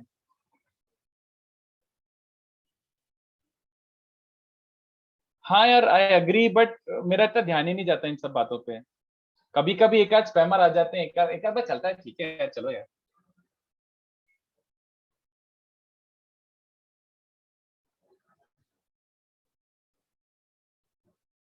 स्टार्टिंग जब हुआ था तब तो क्या सुपर स्पैमर्स आते थे भाई, और जो जो लोग थोड़ा सेटिंग्स अच्छे से नहीं रखते थे उनके इसमें तो क्या एकदम एक आध दो लेक्चर में तो मैंने सुना है कि मतलब ऐसे अश्लील वीडियोस भी चल गए हैं।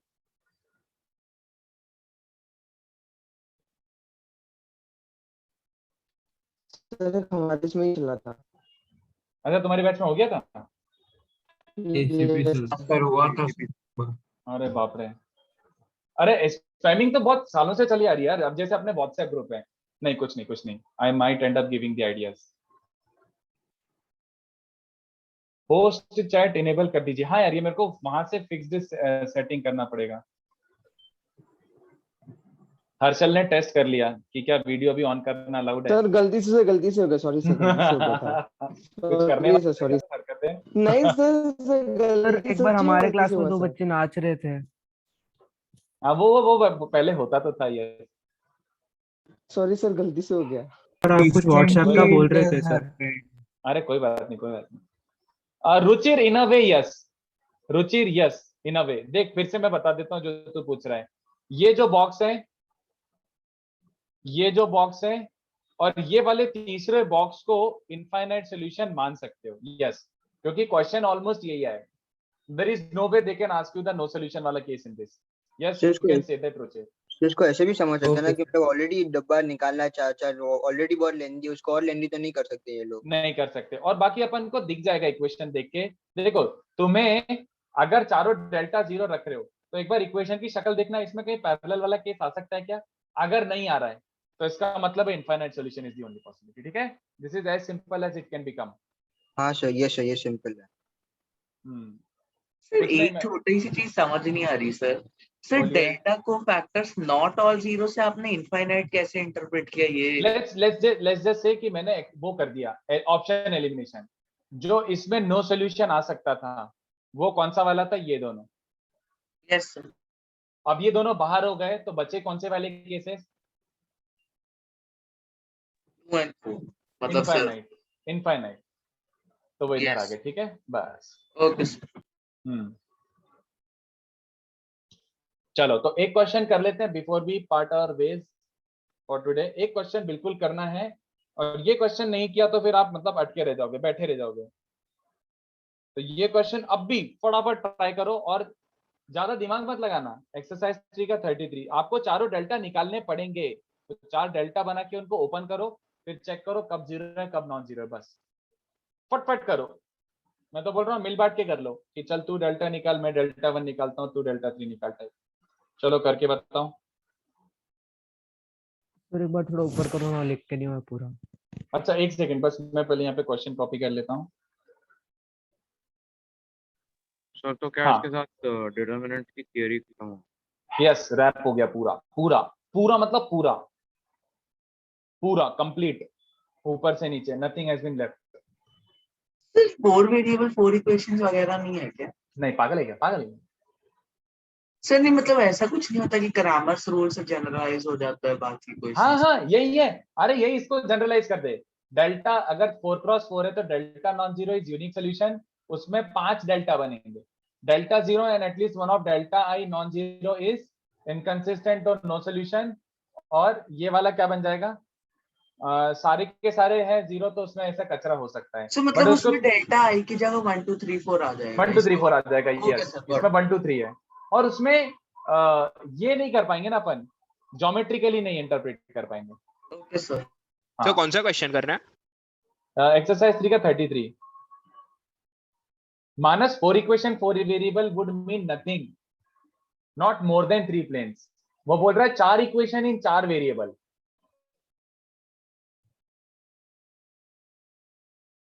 सर हाँ सर वो पैरेलल वाला जो केस था केस 3 में सर उसमें हम्म। मतलब लिखना क्या वो समझ नहीं आ रहा है। मत लिख, छोड़ दे। सर लिखना आप क्या एक बार मतलब वैसे ये लिख रहा है ना कि देख कंप्लीट केस क्या बन रहा है। डेल्टा के सारे कोफैक्टर जीरो आए थे बट डेल्टा आई के सारे कोफैक्टर जीरो नहीं आए। उसका मतलब है तीनों पैरेलल प्लेन वाले केसेस ये वाला केस है। डेल्टा के सारे कोफैक्टर जीरो थे, डेल्टा आई के भी सारे कोफैक्टर जीरो थे तो इनफाइनाइट सोल्यूशन। और डेल्टा के सारे कोफैक्टर जीरो नहीं थे तो भी इनफाइनाइट सोल्यूशन। सर आप एक बार ये डायग्राम वाला दिखा सकते हो सारे? कोई काम का नहीं है तो क्यों इतना सोच रहे थे? तो क्वेश्चन कर लेंगे फिर बोल नहीं रहा सर वो हूँ मत गलत लिख। ड्रॉप जाते थे। Okay sir got. चलो ठीक है, मत मत इतना ध्यान दे। इतना क्वेश्चन करके देख, अगर क्वेश्चन सॉल्व हो गया ना मतलब तुझे समझ आ गया। तो 4 डेल्टा बनाओ और 4 डेल्टा निकालो, उनको इवेल्युएट करना पड़ेगा। अगर 4 डेल्टा ओपन करके इवेल्युएट नहीं करे तो आपका क्वेश्चन सॉल्व ही नहीं होगा।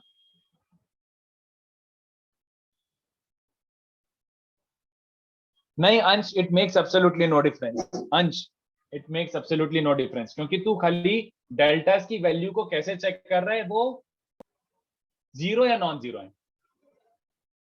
प्लस या माइनस से कोई फर्क नहीं पड़ेगा, जीरो या नॉन जीरो कर रहे हैं, समझ गया ना?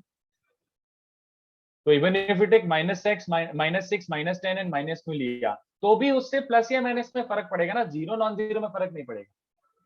तो जो दिया उसी को ले लो। सर हाँ सर नो सोल्यूशन तो हमको केस 2 में भी आता है और केस 3 में भी आता है, तो sir know very solution good. के लिए हमको इंटरसेक्शन लेना होगा राइट? नो सोल्यूशन के लिए अरे नहीं मेरे भाई, तेरे को दिख जाएगा ना कि ये वाला केस बन रहा है, ये वाला केस बन रहा है तो भी नो सोल्यूशन ले लेना ये वाला, और ये वाला केस बन रहा है तो भी नो सोल्यूशन ले लेना। दोनों थोड़ी आएंगे एक साथ। ओके सर, तो मतलब मोस्टली केस 2 ही होगा बट बहुत रेयरली केस 3 होगा राइट? बहुत रेयरली केस 3 होगा, यस। अच्छा सुनो सुनो सुनो बच्चों, अब भी एक भी मुझे बताओ, इसमें ये आ सकता है क्या? केस 3 का नो सोल्यूशन आ सकता है इसमें? अब भी बताओ, देख के नहीं इसका सर। मुंह देख के, क्यों नहीं नहीं? सर नो क्यों सर नहीं? पैरेलल ही नहीं है। पैरेलल नहीं है। ये 1 1 है, 1 2 3 है, यही खत्म हो गया, ये केस इनवैलिड हो गया, ये यहीं पे इनवैलिड हो गया, समझ गए? तो इसमें नो सोल्यूशन आ ही नहीं सकता केस 3 वाला। केस 3 वाला नो सोल्यूशन इसमें आ ही नहीं सकता।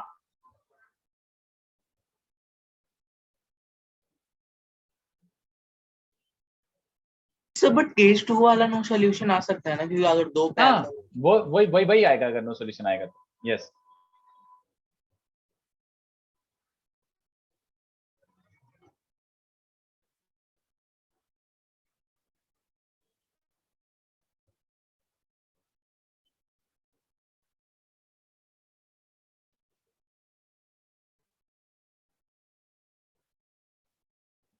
ये डब्बे अगर नहीं इवेल्युएट करोगे तो अटके रह जाओगे। सबसे पहला कर्तव्य है ये डब्बा इवेल्युएट करना।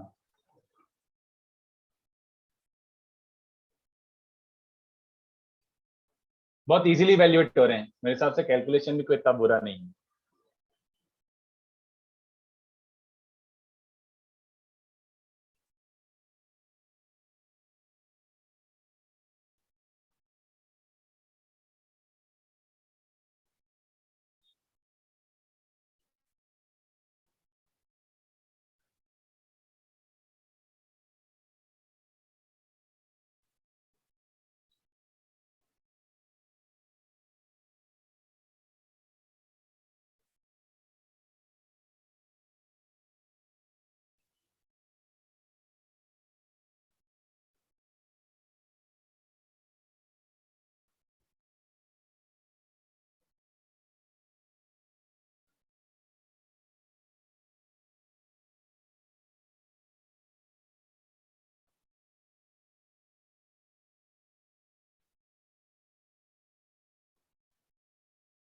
So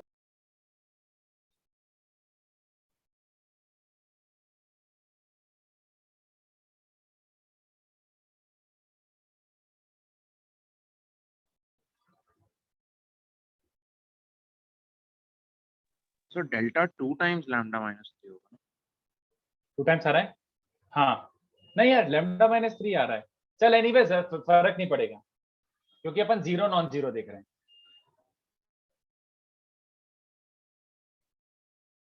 लैम्डा इंटू म्यू का टर्म क्यों नहीं आया इसमें? नहीं आ रहा लैम्डा इंटू म्यू का टर्म। हाँ सर सेम रो में है ना, तो लैम्डा इंटरव्यू नहीं है।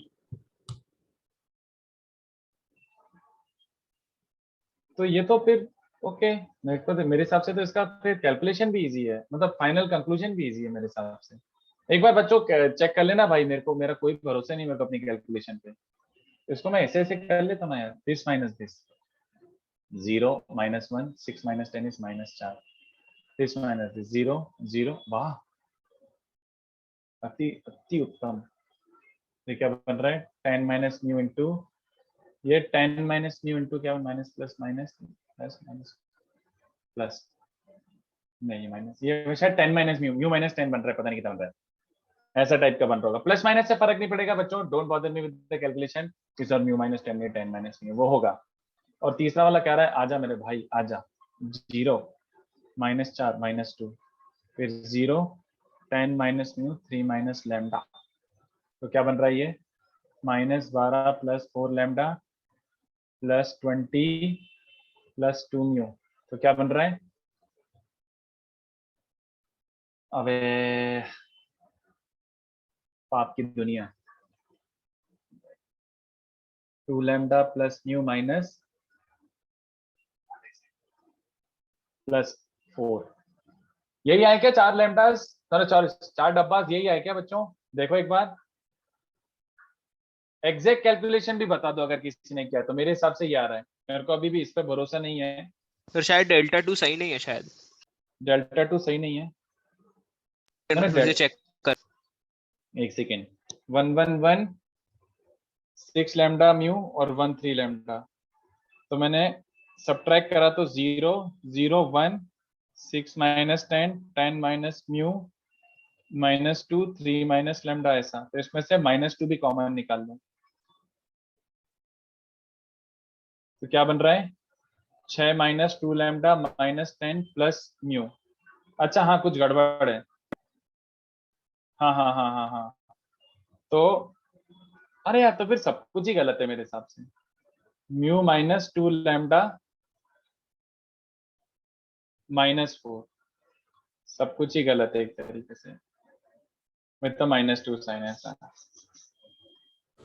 हाँ सर यहाँ पे डिटर्मिनेंट्स में d1 d2 d3 की वैल्यू माइनस प्लस से फर्क नहीं पड़ता है। नहीं ना, अबे अपन वैसे भी जीरो या नॉन जीरो चेक कर कोई रहे देख रहा है, यस हैं, we are just checking zero या नॉन जीरो, तो प्लस माइनस से फर्क नहीं पड़ता। ये सही था क्या? एक बार ये भी चेक कर लेता हूँ, तो 6 times 2 lambda -6 -1 times 10 lambda -3 mu 10 lambda -3 mu plus 1 times 20 -2 mu 20 -2 mu, क्या बन रहा है बच्चों 12 लैम्डा -10 लैम्डा, तो 2 लैम्डा, उसके बाद म्यू क्या बन रहा है +3 म्यू -2 म्यू, ये भी सही बन रहा है, -36 + 20 -16, तो ये भी सही बन रहा है। अब यार इतना गंदा कैलकुलेशन यार, बिल्कुल मजा नहीं आया यार। तो अब क्या बोला है बच्चे, चलो यूनिक सोल्यूशन जल्दी बताओ, unique solution not equal to 3 lambda not equal to, तो ये पहले ही बार आ गया। उसके बाद नो सोल्यूशन का case 2, only case 2 is no solution, case 3 वाला नो सोल्यूशन आ ही नहीं सकता, तो डेल्टा तो 0 होना चाहिए, बट बाकी at least one of the delta he should be non zero. तो कितने बच्चों से होना है, mu should not not be equal 10, क्योंकि अगर लैम्डा 3 हो चुका है, तो लैम्डा 3 हो चुका है, तो ये तीनों डब्बे कितने बन रहे बच्चों, लैम्डा को 3 रखो, तीनों डब्बे म्यू -10 ही बन रहे हैं इफ लैम्डा इज 3, तो म्यू को 10 नहीं होना चाहिए, क्योंकि म्यू 10 हो गया तो चारों एक साथ 0 हो जाएंगे। और इनफाइनाइट सोल्यूशन के लिए क्या होना चाहिए, लैम्डा 3 हो रहा है तो सारे के सारे म्यू -10 बन रहे हैं, तो बाकी चारों को भी 0 होने के लिए, तो ये रहा कंप्लीट आंसर। चले नहीं चले, Oh, sir, isn't delta 2 wrong? Sorry So delta 2 अलग आ रहा था मुझे। अरे वो प्लस माइनस छोड़ देना, मतलब ठीक है। नहीं सर प्लस माइनस नहीं, मुझे आया 4 लैम्डा -2 म्यू +2। नहीं नहीं, ये सही है, ये सही है। ओके इवेंचुअली कॉमन निकल के ये बचना चाहिए, बाकी बाहर कुछ भी कॉमन निकालते रहा, ये बच रहा है क्या? नहीं सर, कुछ अलग आ रहा था। तो फिर एक बार कैलकुलेशन चेक करना। हाँ हम अभी आई थिंक कैलकुलेशन सही किया मैंने, तो ये हो गया। बस 4 डब्बे निकाल के चेक कर लो कब जीरो कब non zero. Easy enough solving part. चलेगा बच्चों? Yes sir. चलो ठीक है, तो इसको छाप लो। तो कल मिलते हैं अपन, कल नहीं नेक्स्ट लेक्चर मिलते हैं। Sir I have a doubt. बोलो। सर वो नो सॉल्यूशन में वो केस वाला नहीं लिया बिकॉज लाइक ऑब्जर्वेशन से ही दिख रहा है कि they can't be parallel all three. Can be parallel, yes yes yes. अच्छा एक सेकंड, Okay. धोखा हो गया आपके साथ। ये 2 मिनट का टॉपिक मैं भूलने वाला था, ये बता देता हूँ जल्दी से। ये 2 मिनट का टॉपिक मैं भूलने वाला था और आई एम 100% श्योर मैं ये भूल ही जाता। अपन को याद है अपन ने अभी नॉन होमोजेनियस सिस्टम पढ़ा था। होमोजेनियस सिस्टम मुझे मेंशन करना चाहिए, होमोजेनियस सिस्टम समझ गए क्या होगा बच्चों? Homogeneous system solution, unique sir solution. D का कोई टर्म है? हाँ, तो let me just write it down in words कि अगर ये 3 इक्वेशन है तो होमोजेनियस सिस्टम मतलब there is no constant term. तो कितने बच्चों को समझ रहा है कि नो कांस्टेंट टर्म का मतलब क्या होता है? नो कांस्टेंट टर्म का मतलब क्या होता है? This system is always consistent, है ना? तो delta this 1 system delta 2 is delta always, हाँ डेल्टा 1 डेल्टा 2 डेल्टा 3 पहले से ही 0 है। और वो भी छोड़ो ना, this system is anyway consistent. क्यों? As 0,0,0 always satisfies the equation. तो इसका मिनिमम 0 0 0 एक सोल्यूशन था ही ना बच्चों। ये जो 0 0 0 है ना, इसको बोला जाता है ट्रिवियल सोल्यूशन। चलेगा क्या? तो इफ somebody is saying कि the solution is trivial solution, तो ट्रिवियल सोल्यूशन मतलब 0 0 0। सो नॉन ट्रिवियल का मतलब क्या हो जाएगा बच्चों? Non zero solution. ठीक है, नॉन ट्रिवियल सोल्यूशन मतलब इसके नॉन जीरो सोल्यूशन भी है, ऐसा। नॉन जीरो मतलब not all zero together, not all zero, yes yes x yes can be zero and y हाँ can have exactly correct correct correct correct, एकदम सही। तो बच्चों कितने बच्चों समझ रहे कि यार इसमें अभी भी एक पॉसिबिलिटी है? What is that? अगर आपने बोला नहीं नहीं नहीं, मैं बोल रहा हूँ कि इसमें आपने बोला सिस्टम हमेशा कंसिस्टेंट है, तो कंसिस्टेंसी में भी क्या क्या आ सकता है? कंसिस्टेंसी में भी क्या क्या आ सकता है? यूनिक और इनफाइनाइट ना। कितने बच्चों को समझ रहे हैं यूनिक Yes, की sir. कंडीशन क्या है? भाई सेम पुरानी होते हैं। Yes delta non zero, delta non zero unique solution पहले भी आया था, ये भी वही तो है ऑलमोस्ट। तो delta non zero will still give you x as 0, y as 0, z as 0। तो डेल्टा नॉन जीरो मतलब unique solution. And what solution is unique? Only 0 0 0 is the solution. तो इसका मतलब है 3 प्लेन से जो कहां पे मीट कर रहे हैं? ओरिजिन पे। और अगर इनफाइनाइट सोल्यूशन है तो कितने बच्चों को समझा ये अकेला केस है? Delta zero will give you infinite solution, क्योंकि इसमें चारों डेल्टा आई तो जीरो है ही, और इसमें पैरेलल वाला केस बन ही नहीं सकता। Delta zero is infinite solution. तो इसमें क्या होंगे? इट हैज, अगर डेल्टा जीरो आ रहा है इसका मतलब है ट्रिवियल सोल्यूशन तो ऑलवेज है, it has non trivial solution also. समझ आ रही मेरी बातें? नॉन ट्रिवियल सॉल्यूशन का मतलब ही क्या, मतलब वापस बता। Non zero, other than origin, other than origin, बस। मतलब कि बेसिकली सभी जीरो नहीं हो सकता साथ में, यही है ना? Other than zero, other than origin, ठीक है। हाँ सर। सर इसमें इनफिनिट बस सॉल्यूशन का सिर्फ एक ही केस होगा ना, वो तीनों बस कोइंसिडेंट बस बस बस बस नहीं, तीनों कोइंसिडेंट नहीं, फैमिली भी तो हो सकता है। फैमिली क्यों नहीं हो सकता इसमें? इसमें डेल्टा लाइन जो होगी, लाइन इंटरसेक्शन, वो ओरिजिन से पास होगी। ओरिजिन से पास होगी, यस ओरिजिन से पास होगी। नहीं समझा सर। क्या नहीं इनफिनिट समझा? सॉल्यूशन रहेगा तो तीनों कोइंसिडेंट ही रहेंगे ना लाइंस। क्यों? लाइंस नहीं है, प्लेन्स हैं। क्यों? Family of sorry planes sir. भी तो इनफाइनाइट सॉल्यूशन है। हाँ सर समझा सर, प्लेन्स भूल गया। बस तो इसको और लिख लो। सर तो इसमें इसको मैं इनफाइनाइट सॉल्यूशन के लिए फैमिली ऑफ प्लेन्स के अलावा कोई दूसरा केस होगा? बिल्कुल, तीनों कोइंसिडेंट तो हो ही सकते हैं ना इसमें। ओके। 2 कोइंसिडेंट, एक इंटरसेक्टिंग, वो भी हो सकते हैं। ठीक है सर मुझे मल्टीप्लिकेशन ऑफ डिटर्मिनेंट्स में एक डाउट था सर।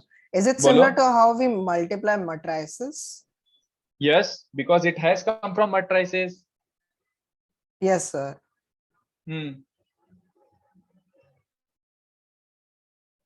सर ये क्वेश्चन नंबर 33 था, उसमें इनफाइनाइट सॉल्यूशंस में आपने सीधा ही म्यू इक्वल टू 10 बोल दिया ना, कुछ चेक नहीं किया ना अलग? चारों डेल्टा 0। Okay sir. तो डेल्टा पहला वाला डेल्टा 0 रखा तो लैम्डा तो 3 आ चुका है, लैम्डा 3 पुट करा तो सारे के सारे mu minus 10 mu minus 10 mu minus 10 बन रहे हैं। तो चारों को साइमल्टेनियसली 0 होना है, तो यही वाला केस है कि म्यू को 10 और डेल्टा लैम्डा को 3। ठीक है, ओके सर। चलो तो ये वाले questions purely system of equations पे बेस्ड हैं। इसमें से कौन सा वाला स्किप कर देना? 32 एक्सेप्ट 32। ठीक है, 32 क्यों, मतलब वो उससे बेस नहीं मत करना, छूना भी मत उसको। बाकी कर सकते हो सिस्टम ऑफ इक्वेशंस के क्वेश्चन। ठीक है, lecture over. Yes lecture over. Yes sir मेरे को 33rd क्वेश्चन में डाउट है। बोलो क्या डाउट है? सर आपने वो नो सॉल्यूशन में वो सेकंड वाला कंसीडर नहीं किया, क्योंकि मतलब आपने ऑब्जर्व किया कि पैरेलल और ऑल जीरो पॉसिबल नहीं है, डेल्टा 1 डेल्टा 2 डेल्टा 3। हाँ, जो नो सॉल्यूशन वाले केसेस थे वो पहले ही आके निकल गए आगे, तो बचे इनफाइनाइट वाले। ओके सर, बस खत्म। सर हमें डाउट नहीं है तो हम लोग लीव कर सकते। हाँ bye bye bye bye bye, हो गया, लेक्चर खत्म हो गया, मैं भी लीव कर रहा हूँ। बाय। तो डिटरमिनेंट में से मतलब 1A 1B 1C वाले से आप क्वेश्चन नहीं दोगे? मतलब ये दूंगा, मतलब अभी कर सकते हो पूरा डिटरमिनेंट के चूज कर करके सॉल्व कर सकते हो, बट डिटरमिनेंट बहुत ज्यादा टॉपिक नहीं, तो उस पर 500 सम करने की जरूरत नहीं है, बेसिक कर लो, बहुत है। तो मतलब मैं ऐसे पूछ रहा था कि सिस्टम ऑफ एक्सेस में उस पे क्वेश्चन नहीं है क्या? मतलब 1A 1B ना कोई काम का नहीं है, एक दो क्वेश्चन। वैसे अब मैं बोल रहा हूँ ना, तुम बुकलेट चालू कर लो 1A से, तो उसमें 1-2 क्वेश्चन मिल जाएंगे, तो वो हो जाएंगे। जो प्रॉपर क्वेश्चन है वो एक्सरसाइज 3 में ही है, ये प्रॉपर जैसे ये वाला था, प्रॉपर एप्लीकेशन वाला। सर वो समेशन पे भी कोई क्वेश्चन था? सिली डाउट था। आपने जो नॉन ट्रिवियल बोला, मतलब वो जीरो वाला केस रहेगा और बाकी इनफाइनाइट सॉल्यूशन में बाकी सारे नॉन ट्रिवियल आंसर्स आ जाएंगे ना? नॉन जीरो के अलावा भी हो जाएगा ना, जैसे मान ले ओरिजिन से तो पास हो ही रहे हैं, और बट बाकी इनफाइनाइट पूरी आगे सॉल्यूशन लाइन बाकी और भी हो सकते हैं, और भी तो सॉल्यूशन हो सकते हैं इसको जो प्लेन्स को सेटिस्फाई तो कर वो जाए, सारे नॉन ट्रिवियल हो जाएंगे ना? वो नॉन ट्रिवियल भी कहला जाएंगे। यस, अदर देन जीरो भी इसके और सॉल्यूशन है, तो नॉन ट्रिवियल सॉल्यूशन ऐसे बोलते हैं। Okay sir, thank you sir. ठीक है, चलो मैं पीडीएफ शेयर कर देता हूँ, तो कुछ मिस हो गया तो कॉपी कर लेना। Okay, I had one small doubt, like in the 33rd question, जब lambda is equal to 3 and mu is equal to 10, वो वाला केस, उसमें तो 2 planes become coincident and एक ही solution आएगा, right? Because 2 planes coincident और तीसरा तो इंटरसेक्टिंग है ना, ये तो इंटरसेक्ट कर रहा है ना, तो okay, कितने sorry solution? sir, sorry, thank you sir. चलो बाय।